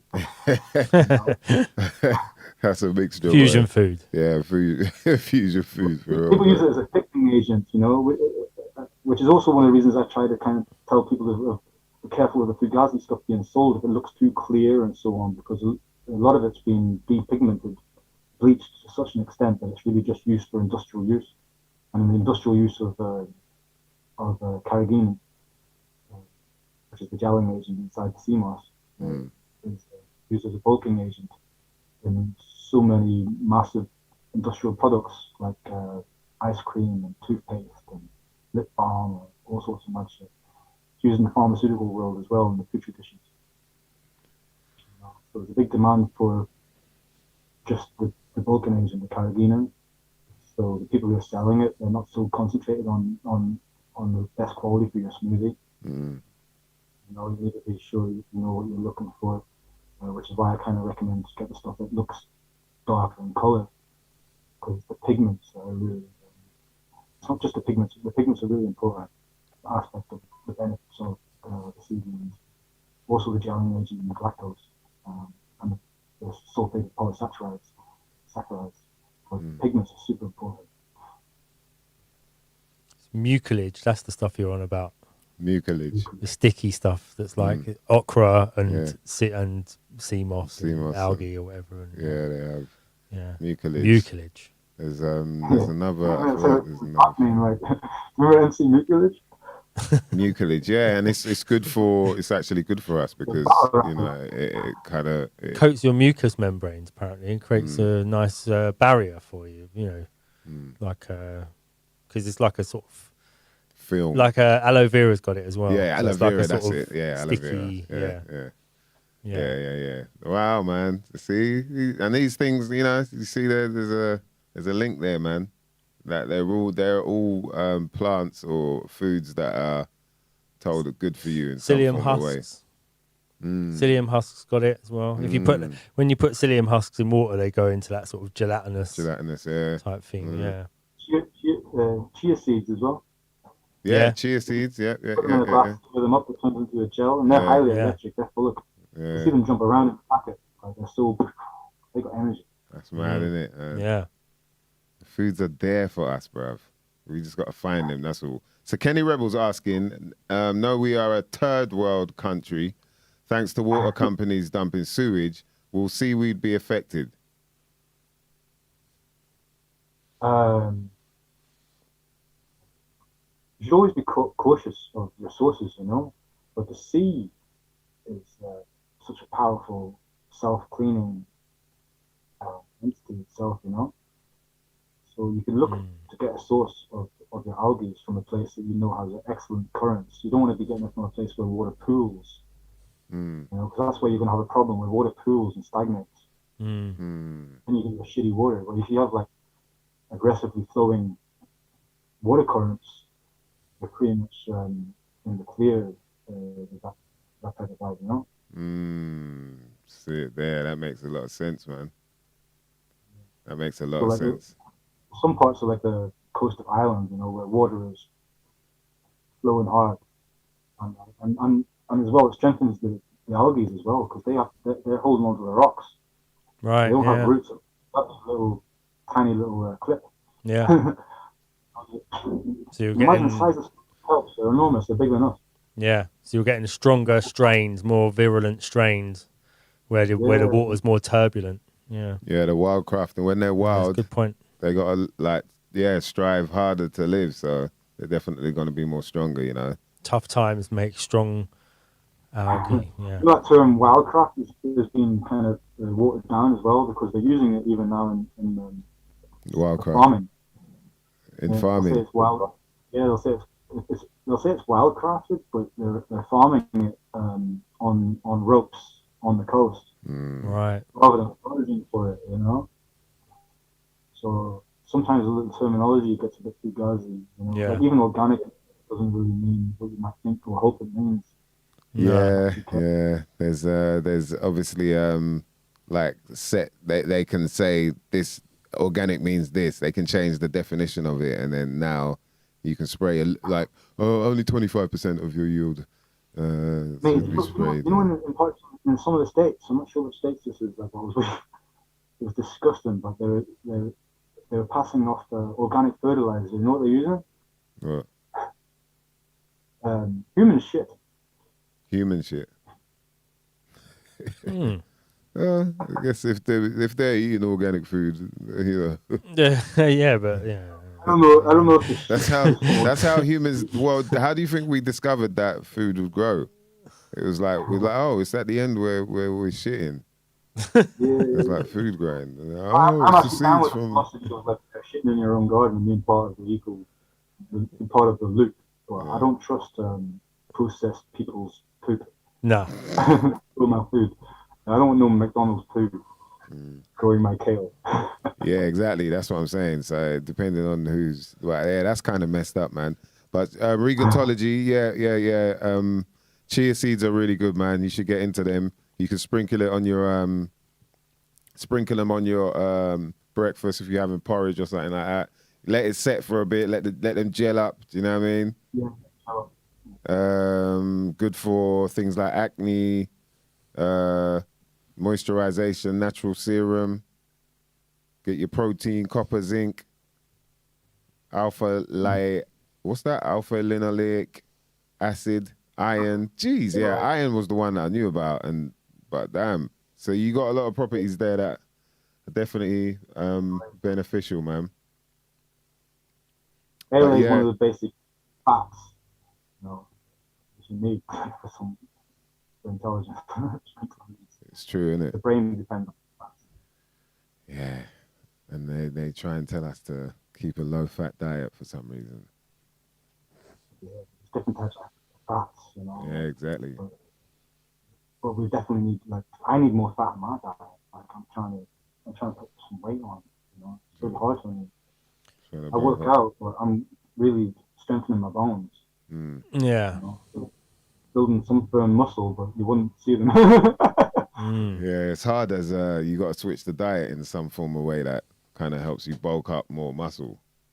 I did a recipe for like a super high calorie smoothie that I made as a weight gain smoothie, but I'm only going to be doing that if it's matching my life at the time, so I really need to be doing like a serious workout every day to match that, Yeah. That's one of the problems that people have with eating, actually. It's not even so much what is being eaten, it's like the way it's being eaten. Like people will eat and then lay down, and then they'll eat and then they will lay down. Yeah. They'll eat and then go to sleep. Yeah. This is not how you eat. You have to eat for what you're planning to do. Eat for a reason. Yeah. You got to be eating for a reason, definitely. And use that energy. Shit, getting constipated. Yeah. And then eating again. You haven't got rid of the other shit. But these are really basic things, which I always recommend having fruit in the morning. Really, that's going to help you get your bowel movement. Yeah. Water. Empty out, and if you're going to eat, you should go for a walk after at least, or do some push-ups, do something. Don't just sit down. So you should walk straight after. Shouldn't you sit and let it digest first and then let digest for a bit, but still you want to work it off. Depends what you're doing. Yeah. If you're trying, people don't know. Dad's always working. Dad's always doing shit. That's why he's taking it to heart a little bit. No, it depends what you're doing. Dad's always up to shit. Yeah, he's like, yo, bruv, I gotta go do this now. Let me just eat this on the way, man. Yeah, no, but I mean, if you're working out to bulk up, then you do need to plan out what you're eating and when you're eating it. And it's yeah. got to be really after you've got to focus on protein after you've worked out. But it depends what working out you're doing as well. If you're doing, you could be doing like a heavy weights, or you could be doing like a cardio routine or whatever. But if you want to bulk up, then you've got to be packing the food away for a start. You've got to eat a lot of food. Yeah. You've got to eat like 1.5 times what you'd normally eat. Yeah. And I can make a smoothie with like over 1,000 calories in it. Yeah, but it's the macros, and when you're trying to gain weight, it's the macros. It's about fat and protein, and just making sure you're not having too much carbs, and you have to be sort of regimental with it. Yeah, in a way that then your body start clicking to bulk up. Because when you're doing it with a smoothie, you're just putting loads of calories in, and then your body's like, okay, there's loads more calories, and it's just gonna end up sort of burning more. It's gonna be like, okay, we got to burn a little bit more calories just to maintain. Whereas when you're adding macros to it on a regular level, then your body's like, okay, shit, better start bulking up then, because there's more coming in, on a stodgy level, like.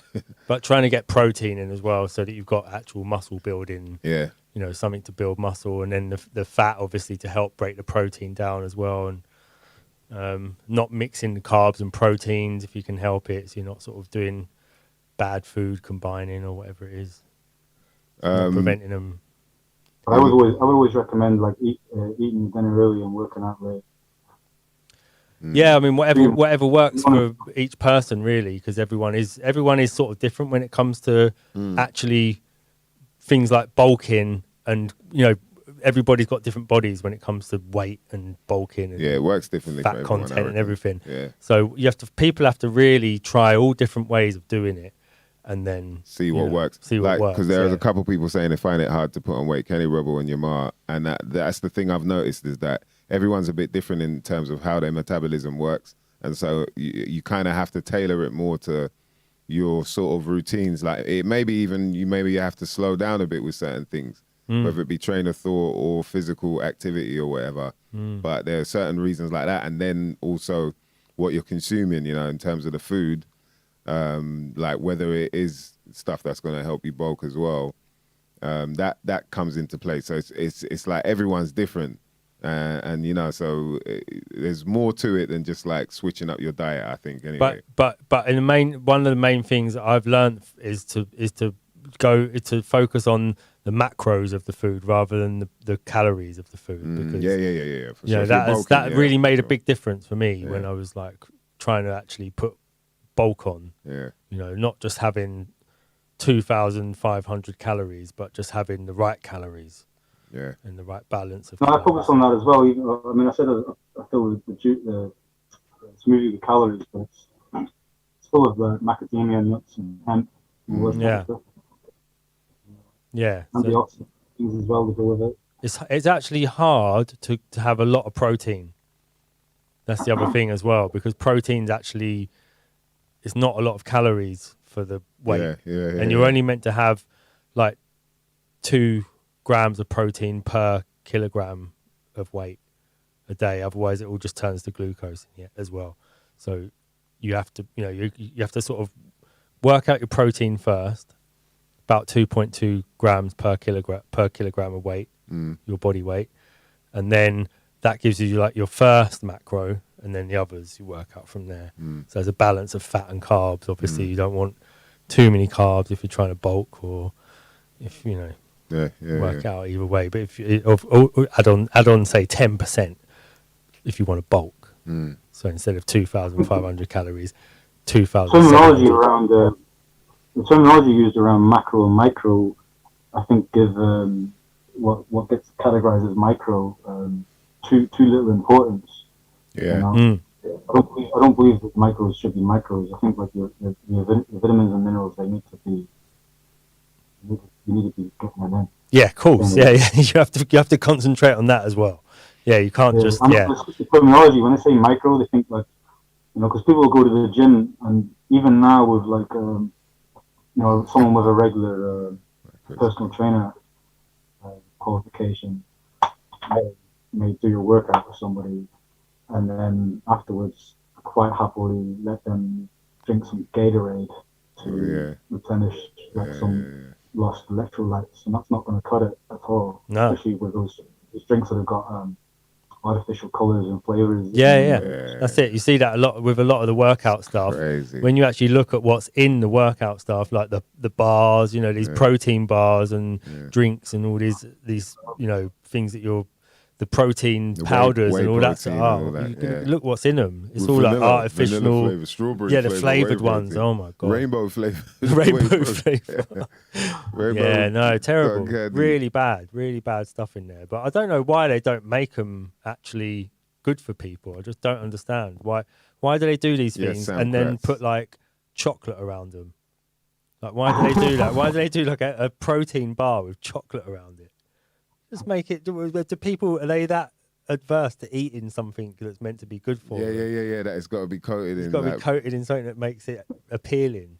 Kenny Rebel was asking, do you rate pea protein?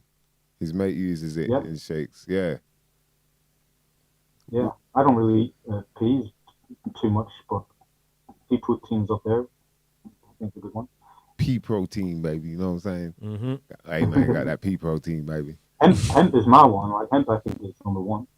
Right. But pea. Yeah, hemp. I get bubble guts with hemp. Really? Yeah, for some reason. So I think it's too fibrous for me. You know what I mean? I got my hobo bottle with my fiber, like too fibrous for hemp ass. So I'll just blaze it instead. Yay. But no, I'm good with like balance out the fiber with your fluids, you know. It's the muffin sweet. Yeah, so I should probably like add more water to it or something. I don't know how much have it water with you milk. drink. No, Maybe not have the it with actual like. drink itself. I mean, like just drinking water throughout the day. Yeah, true. That's true, man. We're all you know, we're all like chronic dehydrated apparently. Yeah. Yeah, more so now than ever. This conversation is dehydrating us because of the technology we're using. Yeah. The radiation is dehydrating us. A lot of the diet is dehydrating us. Artificial lights is dehydrating us. Stress dehydrates you. Things are dehydrating you, you know. So I'm always on a hydration quest. You know, juicy fruits, water, love, laugh. Yeah. It's needed, man. Yeah, I mean, structured water, bro.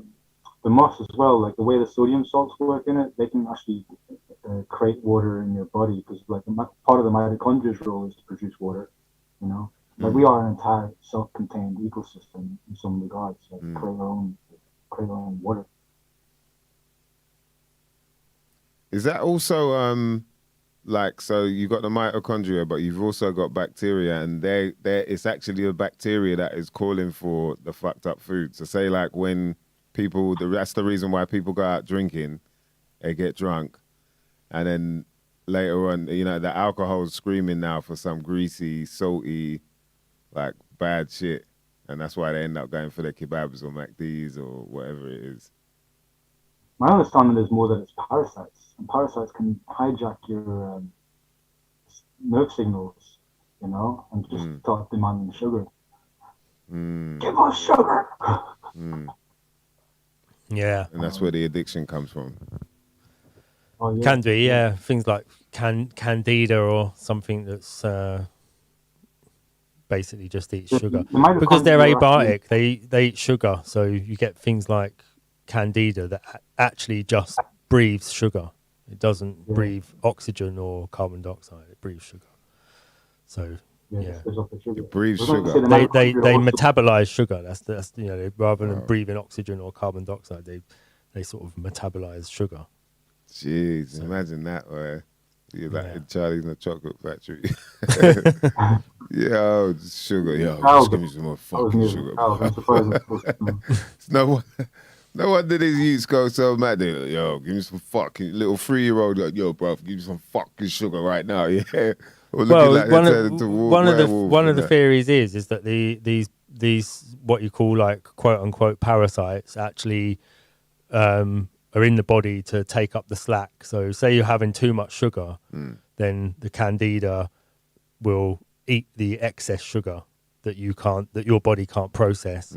So the candida is actually just there doing it. You know, and again, it's just doing a job. It's not there because you've got a problem. It's there because you're eating too much sugar, and the candida's taking up that extra stuff. So you get candida overgrowth when you're eating way too much sugar. So the way you reduce candida is just stop feeding it. You know, and the same with other parasites. Is if you get other parasites, the theory is that they're taking up some sort of slack. So they're eating whatever you're having too much of. So you're having too much pork, you might end up with some kind of parasite that, you know, loves the pork, takes all of the whatever it is in the pork. And then now you just got that pork addiction. You're straight porking out. You just got to scratching again, you know, detox from the thing that's ham hocks, making it grow. Sausages, cocktail sausages. We wrapped cocktail sausages wrapped with bacon. Yo, the man go for the cocktail hungry sausages. Fucking hell, boy. That's just going overboard. And then it's got the square, you know, like it's topped with the like little cheese square and then the little ham square. Fantasizing about little spam square. Nah, because I always used to look at it like, yo, that. Oh, you don't have bacon, do you? I got man. We did an experiment in school, man, and ever since then, like, yo, yo, that's hilarious, man. The relationship with addiction and mitochondria is linked as well, you know, because they are involved in creating the dopamine pathway, you know. And that in turn is going to relate to melanin production as well, because they're also related to melanocytes. But if it's just being fed the energy that you're giving it, it's going to just keep demanding that and then giving you the reward of the dopamine hit, which is like an addiction, you know. But you can change it by taking, because basically your mitochondria is treating you like you're its home, you know. Where it's like you're like it's meant to be working for you, but it's flip the switch, you know. Yeah. A way to take control of your mitochondria again, like it's getting into exercise. You know, it's one of the reasons I have my regular calisthenics workout. You know, because I know the more you train with exercise, you're reconditioning your mitochondria to desire it. You know the term they call it like a jogger's high. Yeah. This type of thing. You know, because you do get an endorphin release through exercise. Yeah. It's related to the mitochondria respiratory proteins doing their thing. Reward, you know. So anyway, I was just trying to make it when people are dealing with addiction and you go cold turkey and they don't have anything to replace that addiction with, callous working out is a really good option, you know, because it's going to give you a reward, a high, and it will also give you a much better self-impression as well, which is only going to lead to good things in your life, you know, because you're making an effort, you know. Yeah.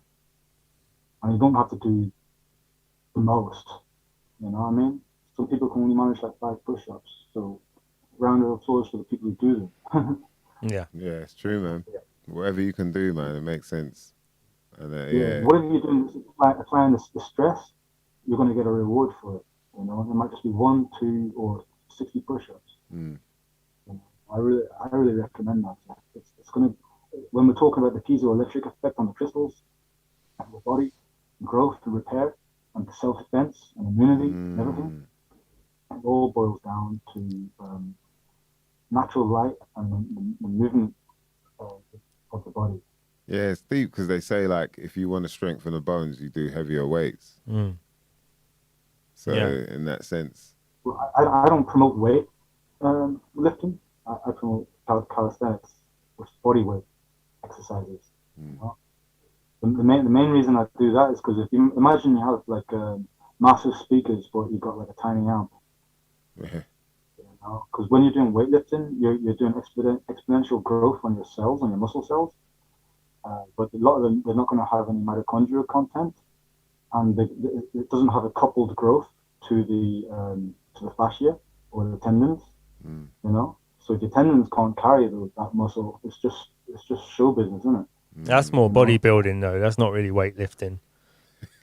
That's more. Do you know what I mean? That's more just like body sculpting rather than weightlifting or powerlifting or anything. Yeah, I know, but still, the pressure that you're doing with the super heavy weight, it's triggering a pathway called the mTOR pathway, which creates cell division fast. So that's creating like a muscle tissue growth. Yeah. But it could also get out of hand and become cancerous because it doesn't have any mitochondria inside. It's like empty cells, and it's also going to disappear quicker. Like if you're just doing body weight exercise and you're growing your muscle tissue at the same rate that you're growing tendons, your flexibility will be coupled, you know, and that muscle will last with you indefinitely. Yeah. You know, especially maintain it. But if you're doing weights and you're building the muscle, like for example, I've got one friend who went crazy on the workout and his muscle came off the bone. Yeah, that's why you should only really be doing compound. You should only really be doing powerlifting, which is just compound moves where you're just, you know, you're exercising your whole body at once, rather than you shouldn't be isolating muscles really. That's the I'm not saying like to avoid it entirely. It's got its benefits. Like no, yeah, but you should. I agree. You shouldn't be isolating muscles, and I think calisthenics bodies are very fit. I'm not, you know, I'd never go against calisthenics. I think calisthenics people are really fit. Their whole body works well. But I've also seen powerlifters that have got, you know, good working bodies as well. Yeah, but they probably do calisthenics as well. It wouldn't surprise me if they do some sort of stuff to keep them flexible. Yeah, because it is important to be flexible. Yeah, flexibility is really important, man. Definitely, man. Yeah, I think it's but the old bodybuilding and, you know, just like going in the gym and lifting weights like a nutter, all that stuff's not really good for you. Because people end up building up one part of their body. Yeah. And then you just awkward. end up with it. Yeah, and it's not good for you. It's not good to just have. It's not good to have one strong arm. You know, they can't scratch their back. Like. And they always, when they walk around, they either like their hands are just hanging like from the meat on the side, yeah, or they got their hands in their pockets, like, but they're not all the way in the pockets because they can't reach down all the way. Their thumbs are twisted inwards. Do that. Like, yeah. What book's that? Sorry. This is by a guy called Hit Richards from the Calisthenic Kings in New York. Yeah.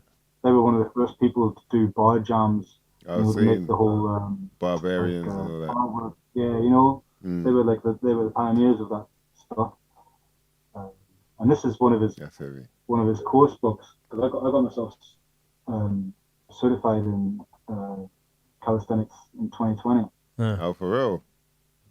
Yeah, it was part of the nutrition course that I was doing, because we weren't able to move on to the next module until we had a basic understanding of anatomy and kinesiology. You know, because it's one thing looking at cells all the time, but you need to have a basic understanding of the muscle groups.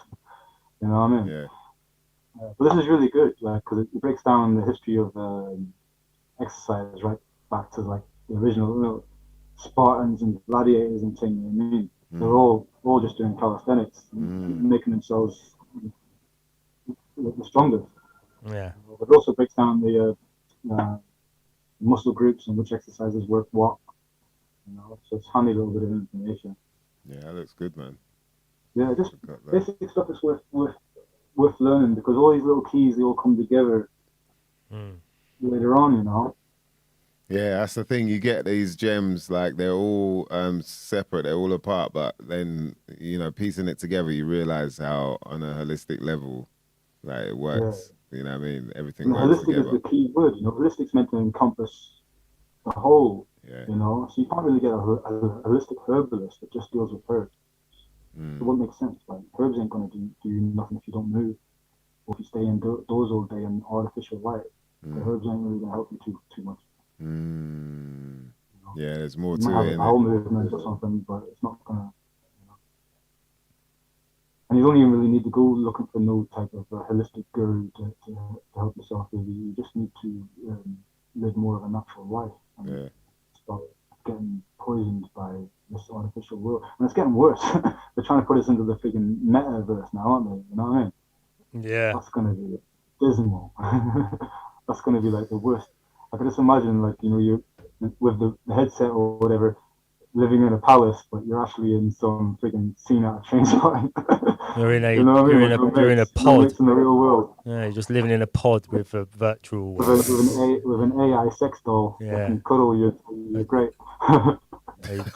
Basically, that might sound great to some people, but it's not really what I want. Some people, oh, what's wrong with that? Man, no, I saw the thing that had the gloves and all that stuff, the senses, like, so you can pick things up and you feel it. Yeah. Like, that was in the ad. Obviously, that's going to be used for sex, isn't it? Like, like sex. Obviously. Instead of sexing, it's going to be, obviously, that's all it's going to be used for. You know? But I was trying to. I just wanted to explain it, like, just so people get a grip. Yeah. To begin with, that can never ever be sex. That's only masturbation. You should never get it twisted. I don't think people care. Somewhere else, in a room somewhere, and then they touch you. Yeah. Not sex. No, of course not. No. People are resting. A sex robot is not going to be sex. It's going to just be masturbation into a metal tube. Later, they'll probably push it to that level, innit? Where they're like, two people, you know, so a woman could be like over in, you know, Newcastle or wherever. And then there's a dude like in Dover, and they both got their like virtual, you know, tools that might be another bloke be another bloke pretending to be a woman. You won't even know. You're just never gonna know. You won't know what it is, man, or who it is. Yeah, what? Did I say what? What I can say what, innit? No? What? It could be a what? It could be a what? You never know. Yeah, you're right. Hydra. Yo, well, boy. Yeah. Anyway, we'll find out one day. Shout out to Collie, man. Yo. It's right around the corner, mate. It's right around the corner. Huh? Oh, right around the corner. Right around the corner. Metaverse. Like we'll be there and be thinking like, God, 2020. When was that? It's flown by. Man, this whole metaverse thing, man. I don't know about this metaverse business, man. They're talking about you need all this equipment to even get involved. You know, like, how big do you reckon it's gonna get? Do you think it really is a takeover? Like, they're gonna make this a thing? Or are they trying? I think a lot of people are going to go for it. A lot of people won't, but a lot of people are going to find a new home and family there. You know, they've already done a great job in isolating people and making us true antisocial. You know, and there's another thing about people really like to be ahead of the time. They like to be like, I've got the first. Rare. Oh, you're not in the metaverse. Oh man, you're missing out, man. The metaverse. It's like, I spent all this money on this shit, so I better make sure it's worthwhile. You know, that's gonna happen and influence other people. So I guess so. Yeah, that's all the metaverse is going to be anyway. It's just going to eventually just be virtual sex. Yeah, the metaverse. So everything just reverts to that in the end. I remember, did I show you last time? The Crazy, website, man. Crazy. Luxbotics. What one? It's called Luxbotics. No, what was that? Let's have a look at. Yeah, you need to look it up. It's spelled Luxbot. Luxbotics. Yeah, it might be with an X. Luxbotics. Yeah, so it's like robotics, but looks like the Lux gene. Oh, botics. Yeah, Luxbotics. Yeah, Luxbotics. Yeah. Luxbotics. Can you look that up? Yeah, new female. Let me get it up. Hold on. Botics. Yeah, look at. I just want you to see what's already available. What's already available? Botics. Yeah, hold on. Let me just pull this up. Yeah. Wow, what the hell's going on there, man? That's commercial. You're looking at commercial produce. So imagine what military. What that's available now. If man wanted to like cop a couple of them and shot them. If you scroll down to the bottom, you can see the price. $5,400 for Stephanie. $5,400 for Stephanie. Hold on, let me just. Lux. You can get a body double. You know, I don't know what the price is on that, but you can get. You can duplicate yourself. You Like serious? Have a cyborg version. Wow. It looks super realistic. I mean, you can put it on the TV and read the news, and you won't know the difference. Wink, wink. What? So, wait. Yeah. Let's just see if this is. Yeah, but I mean, do they look real though? Are they? Scroll down. Okay. They're using the Baldy one there. What do you want a robot to do for you? Like, see that picture Domestic there, number robots. 2. What the Yeah. fuck? What, the old lady robot? Oh, the one that's not the old lady. That's a robot. What? Wow. Number 1, that's a fuck, robot. man? And number 3 with the children, that's a robot. Where's the sex dolls? What is this for all real? that's This is all like anyone wants to know about. Where's the sex dolls? They've only got wait, service. hold on a minute. I suppose service. Business applications. Star avatar robot new. What? Nanny robot for child. They're selling them all as Private companions. applications. Right, yeah, that's where it starts, isn't it? It's just as a companion type thing for old people. What the fuck? No, that's just marketing. Education. You know what the first thing is. First thing is sex. Always has been. Yeah, right. But the marketing is more innocent. Yo. Scroll down It's a not bit. concerning. If you look down the education and health, you even have pandemic assistance. I thought that was a bit concerning. Pandemic assistant. Yeah. Where's... Yo. What? Should we sign up? Go. You go all the way down, you see the advert for Stephanie. There you go. Later. Right at the bottom. What is she like? She's going cheap or something? 400 USD? Or what? You just rent her? That's just your basic model. It doesn't say it's a sex doll. It says that it's a companion and a receptionist and all sorts, whatever you want it to be.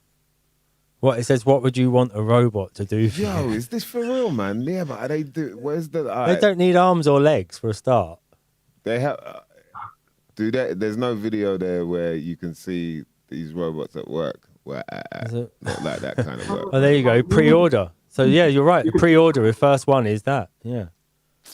Genitalia option. No genitalia. Genitalia non-functional.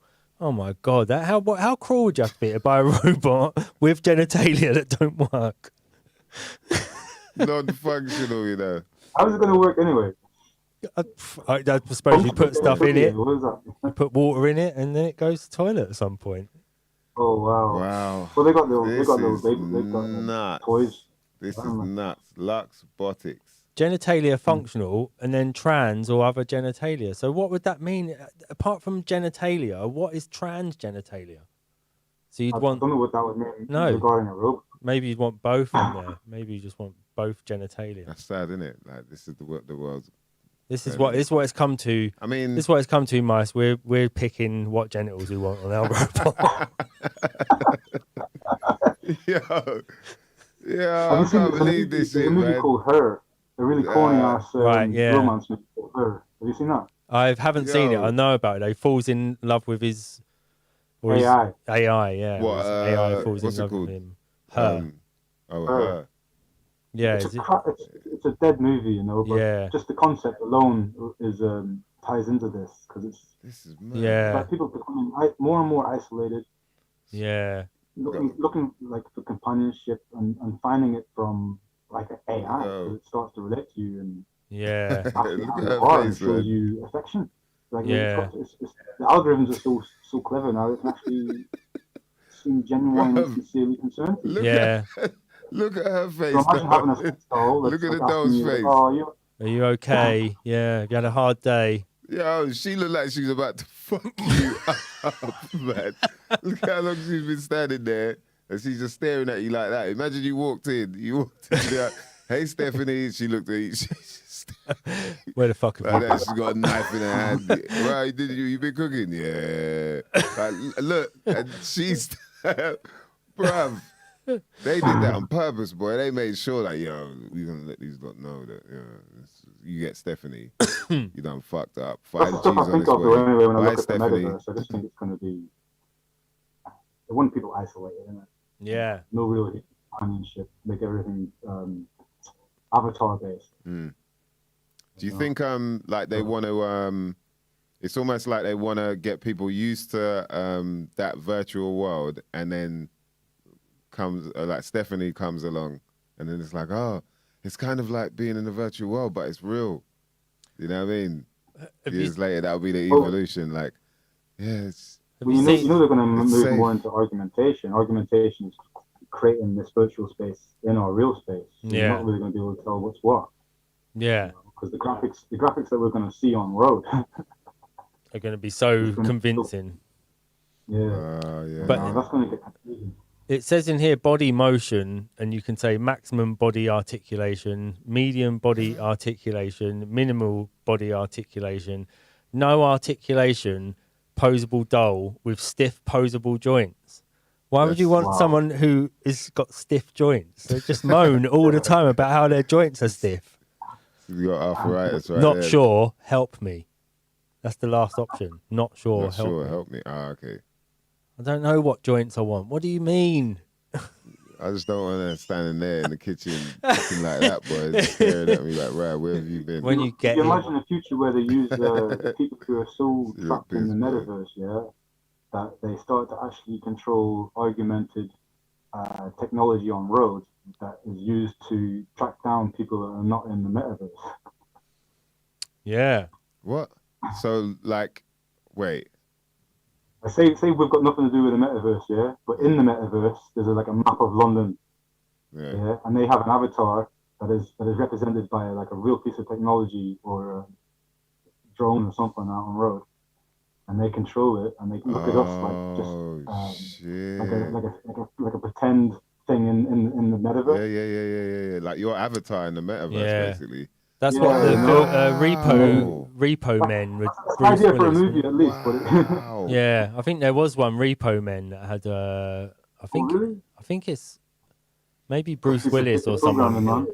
Yeah, I think that's what it is. Is they're like everyone goes out, they lie in their beds at home, but they just send out like a robot who's them, and that does all. You know, it looks like them and acts I'm like looking for a them. good movie to watch. Which one? Is it worth watching? Is it worth watching? Yeah, I'm looking for a movie to watch. I mean, just for the concept, you know, it's one of them films where you're like, oh yeah, that's a good concept in 10 minutes, and then the That's rest of all the I'm film. really interested in. The concept will keep my mind occupied for weeks. Yeah, You know, like the ending's like, yeah, fucking hell. I think RZA's in it. Oh, is it? I think RZA might be in it as well. Yeah, so you could watch it just for the RZA appearance. So, you know, You so know, that. speaking of predictive programming, They want to lead us What? to no, I was gonna say they want to lead us to that then, where we're all in the metaverse. That's an easier way to track us, right? If everyone's involved in the metaverse in some way. So everything digital, you can control everything on like. because now they just look at the metaverse Even screen. the They ain't got stuff, even the stuff that they're the way they're injecting people now, that's going to change, you know, because they have these drones. patches in it. They got patches. Yeah, what the that they put on. gels? Huh? What the gels? Those Well, gel whatever it patches. is they want to administer, you know, whatever it is that they're cooking up, you know, have full control of things. But anyway, I was going on a tangent. I was about to say about the particular programming in these movies, you know, because when we take something inside our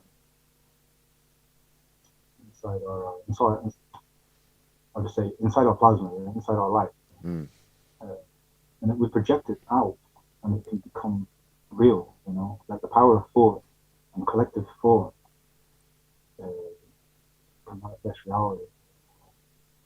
So maybe we should do some more predictive programming of our own. Yeah. Where we predict more of a joyous world, you know? Yeah. I got something I'm working on right now, my next project, yeah? I'm calling it positive interference. In physics, positive interference is when two waves come together and create a higher frequency, you know?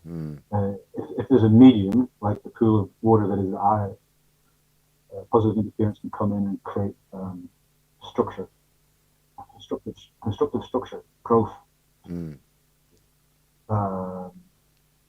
And it's the opposite to discordance, which would be like negative interference. It causes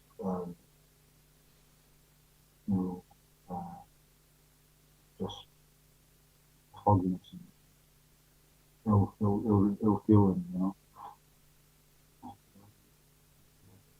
anyway, I'll just explain the name, what I mean by the name. But in practice, I wanted to have a positive impact. Because I really feel everything that I'm learning about healing relates back to thoughts and the self impression of the self and mood and a lot of these things, you know. And I know that the terrorists that run the world are keeping us in a state of fear. At least they're doing their best to instigate fear. Definitely, man. You know, we're talking about fear that. and anger and division and everything else, you know. So the only way to really combat that is to laugh in its face. Yeah. With some positive interference, you know, and to spread joy, you know, which is something that I feel that we've always been doing, and what has led us to hip hop music and culture to begin with, you know, as a catharsis and a creative release. It's been bringing us together and, you know, expressing ourselves, doing whatever it is, you know. Like I've got a lot out of hip hop that's built me in a positive way. You know? But it's not just about hip hop. Positive interference can come in all sorts of forms. You know, what I want to do with it is ideally have events, designs, you know, radio shows like this. You know, just lots of happenings. But the overall concept would be to leave the person who's engaging with it in a more enlightened, empowered, joyous state. You know, gone through so many different kinds of means, like music, art, and comedy. I think are big factors, you know, and also being able to simplify information so that people feel more empowered about, like, you know, just stuff that is kind of like making you feel uneasy in the world. Yeah. Definitely. Fundamentally, it's about the joy, you know, because the more we can spread joy, I don't mean in an ignorant sense, like turn a blind eye to all the badness. You know, we deal with the badness, but in an empowering way, in an enlightening way, and relieve people's anxieties about it. You know? Yeah, it's important. I think like it's so difficult to make such a positive impact or change against these wicked families, these bloodlines that have been fucking with us, you know? And I know that the way they trap people is really through the fear. And the only way you can really break down the fear is to lead them more into the joy. You know, I experiment on myself, like all through lockdown and everything. Like I've been doing things to increase my personal mood. You know, which include checking out some comedy every day, listening to music that made me feel emotionally good, like from the past. Taking my time to do a little 20 to 40 push-ups, having a little scratch, going for a walk, you know, trying to keep in touch with people that I know keep me in good favor. You know, all these are like, you know, tricks I'm doing just to keep myself healthy and happy. You know, because I know the same way that I'm sure you're aware, I address what's going on with Babylon. You know. But I know at the same time that when I do, and I'm sharing stuff about it, I'm taxing my happiness. Because it's getting attention. Because there's it's like the attention. I need to balance it out. I need to balance all that out by making sure every day I'm feeding myself something nutritious in regards to joy. Otherwise, I'm going to fall into the trap where they want us. You know, because there's people who are scared of, you know, germs, and then there's people who are scared of a new world order, and I ain't scared of nothing.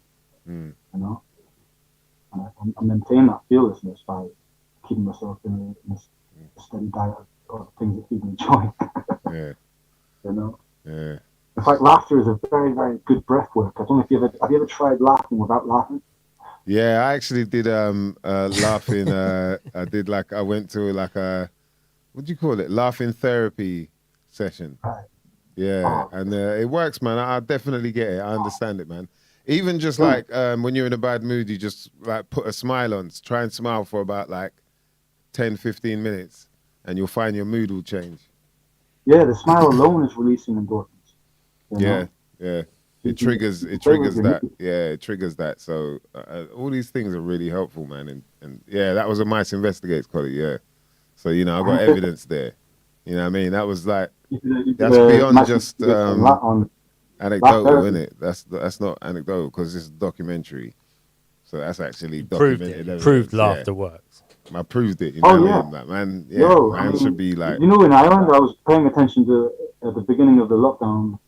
I was paying a lot of attention to or something like what we were being told in regards to the threat was, and I was also paying a lot of attention on how to combat that, So I was looking at all of the traditional Chinese medicine and everything that was being used over there. And one thing I noticed in Ireland is that they were using a synthesized interferon alpha, which is, part of your immune defense, but the Cubans, some doctors in Cuba were synthesizing this interferon alpha, and they were using it as a therapy for the unnameable, right? But what I found really interesting about that was that we produce interferon alpha ourselves in our gut when we laugh. Oh wow! When we laugh, serious. That's interesting, man. Produce it to support the health of our defense. This must be why it feels so good. More comedians and doctors in this world, Like if we had comedians on every street corner. Innit? For real, It also stop a lot of the badness that happen with society in general, because when mood is fixed up to where people feel calm and happy about themselves and the people that they live with, you find yourselves having a lot less animosity and crime. So the idea that I'm having with positive interference, even though I'm going to start small step by step, I really wanted to have a serious positive interference on the crystal ladder structure of each individual and the living organism of the planet. You may as well think big, innit? Jeez, Snuff came with it again, boy. Bruv, appreciate you coming through, man. Telling you. You got anything to promote, Snuff? Any shows coming up? I'm doing a little break for the border, and I'm managing to do it without any papers. I'm getting myself over to Geneva for a gig on December the 3rd. Under a lorry, gonna smuggle yourself in. Yeah, man. I'm traveling on light. I'm working with. There's an artist that I work with, and I've worked with for a very long time. I'm from West Belfast. This one's from the West Bank of Palestine. This is Shadia Mansour. She's an Arabic rapper, and she's known as the first lady of Arabic hip hop. And in the Arabic-speaking world, she's one of the sort of most known rap artists. And she's also. We do a lot of shows that are related to issues revolving around Palestine, because she represents Palestine. She's also a female rapper from Palestine, which kind of breaks the stereotype. Yeah. Doesn't break the reality, but it breaks the international stereotype about women in Palestine. So it's good that she's an ambassador to be able to let people know that. Well, and you're doing that soon, yeah. We exist. In fact, we're part of an organization called Existence is Resistance, and we made 2 documentaries about the occupation in Palestine. One is called Hip Hop is Bigger Than the Occupation. You'll find that on YouTube. It was a trip that we did with Low Key, M1 from Dead Prez, Julie McIntyre, a few other people. Oh, yeah, last one is called Black in the Holy Land, which is dealing with the racism of the illegal state of Israel, especially with its treatment to African immigrants. We went and interviewed people at the Hawat Detention Center, which is based in the Negev Desert, just on the border of Egypt. And quite an interesting insight. You never hear about the Palestine-Israel situation from the perspective of how Africa gets treated by Israel. A whole other thing. But anyway, I'm going to be in Geneva on the 3rd of December with Shadia Mansour. So you're both meeting in the middle, basically. Is that what the Geneva thing is? Is she coming from Palestine? It's her own mini convention. Here right now, anyway. Oh right, okay. We do shows in England. We're probably going to have a show in London at some point early next year. We're going to be at the O'Mara in London Bridge, a really nice venue tomorrow. We'll be there with a full band, you know. Oh, nice. Yeah, sounds the good. day before that, before I go though, I got a show with Amy True and Logic and a bunch of the People's Army new recruits. Yeah. Cool. A few old recruits like Kasha and Nick. But it's mainly going to be Amy and Logic doing the show each. That's at the Fox and Firkin in Lewisham on December the 2nd. And then December the 7th, it's a Tuesday, we'll go back at Brixton Jam. I know I saw my Stiggy there at the Phoenix show, which was dope. Yeah, man. It was really dope. Night, I had the honour and privilege to DJ that night for everybody. Except for Phoenix, because he had his boy Husky, who's a dope-ass producer, drop the beats for him. But I had a great time DJing for Hans and Bad Bones and Kashmir. And, you held down the whole night, apparently. And Prospects. You held the whole night down, apparently, yeah? Just on your own. Yeah. I had a great time, though, man. I was in the element, you know. Like that's where we used to host Speaker's Corner, so it's like a flashback for me. Yeah. For Phoenix as well was cool because I was thinking, what am I going to play at the start? And he says drop some Triple Darkness, and that just set me off. I'm like, all right, I'm digging into that vibe. Yeah. But yeah, on the 7th, it's a Tuesday, we're back at Brixton Jam, 7th of December. It's another People's Army night. It's going to be Logic and Mike Righteous headlining it. And we're bringing through some new artists that we may not be too much aware of, but they're dope, like King's Castle and Aaron Unknown. I'm sure there's a bunch of other people on the lineup now. But that's been organised by a plant-based market pop-up thing. You know, they do Portobello vegan nights. They do vegan feast. It's basically just like a plant-based market food pop-ups that they do. You know, so now they're doing the combination of working with us. So we're doing food and music together. So we're doing this one at Brixton Jam on the 7th, and then the same week, 2 days later, Thursday, I'm going to be with my Stiggy at the Chip Shop. Yeah, we'll be at the Chip Shop, baby. Lab 79, 1 year anniversary since they started the label, since Manners that fly out there. Started producing a lot of bangers. Yeah, man, Manager's been going in, man, with the production, the videos. Lab 79 definitely putting in a lot of work. It's been Skirmish. Yeah, well, there you see the lineup there. Manage, MC Killer, Skirmish, Rain, Apex Zero, Conflicts, Jack Diggs, Menace Mendoza. They've all been dropping some bangers on Lab 79, and you're going to get to see them live right there at the Chip Shop, Brixton, on the 9th of December. Doors open at 8 p.m. DJs, Jazz T, Snuff, and myself hosting My Stiggy at the Chip Shop. And it's free entry for you, mother lovers. You lot are lucky out there, man. If you lot can make it come through, man. Yo, Snuff, we got to be out, man. It's about that time. Oh, yeah, I got to say later, yeah. Sorry, say that again? Good. I was just saying it's going to be a really good one because I always associate like the sound that everyone appreciated from Claxton Press. Yeah. And the sound that everyone appreciated from Chain of Command. Yeah. I'd give the credit to Manage. You know, because Manage is like the executive producer or the producer. Like, and me and him kind of were always together on that boom bap hardcore flavor, you know. But the other people who come into the groups all had their own flavors. But I think Manage dominated it with the sound and helped bring those sounds. Got a vision, the sound that you're going to hear from Lab 79 is the sound that you're going to be familiar with, like through Manage's lineage, you know. Yeah. And that's really dope as well because you can see the artist lineup is almost like there's a connection with Paxton Press, Rhinus Island, and Chain of Command in there, you know. For real, yeah. Rooted in the same thing, you know. So I'm looking forward to like that's just going to be some straight bars all night. Yeah. Definitely. You know what I mean? You got conflicts and people like that there. It's like, yo, it's going to be fire, man. So, yeah, if you can get down Go there. to the Bandcamp as well and download the music, because I swear some of those releases are even being put out for free. I'm sure like Conflicts isn't even asking money for his EP. It's dope. Wow. That's crazy, man. Yo, thanks for coming through, brother. Appreciate you, man. Dropping knowledge as always, man. Good. Yo, definitely got to do it again, man, at some point, man.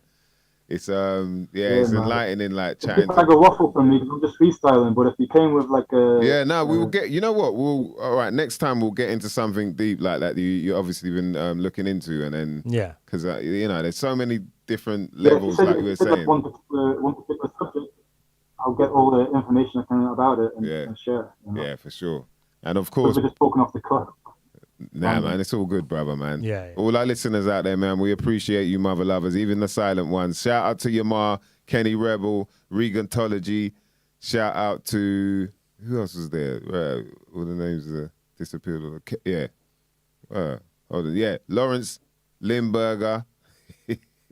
I love that name, man. Lawrence Limburger, bro. PLK. Yo, all you mother lovers that were locked in today, man, we appreciate you. The Detective UK. Who else is there? Oshioka Milo. Yep. Shout out to D Strakes. Swift. All you mother lovers out there, we appreciate each and every one of you. What was I going to say? Yeah, we'll be back next week, I'm pretty sure. Yeah. We're going to be all right next week. Yo, Black Einstein, that's the other mother lover I wanted to shout out. You know who you've been locked into. We want to shout out our brother, DJ Snuff, for giving us a bit more of, you know what I mean? It's just interesting hearing about different things people have been learning. And then now it makes you want to go, all right, let me look into that as well and learn yourself. So, yeah, I love that shit, man. I really appreciate you coming through and spreading some love, man. Always dropping some knowledge right there. You know what I mean? This has been the podcast where you learn some shit you might not never know nothing about. His name is Dan DNA. My name is Mice Diggy. And we're out, mother lovers.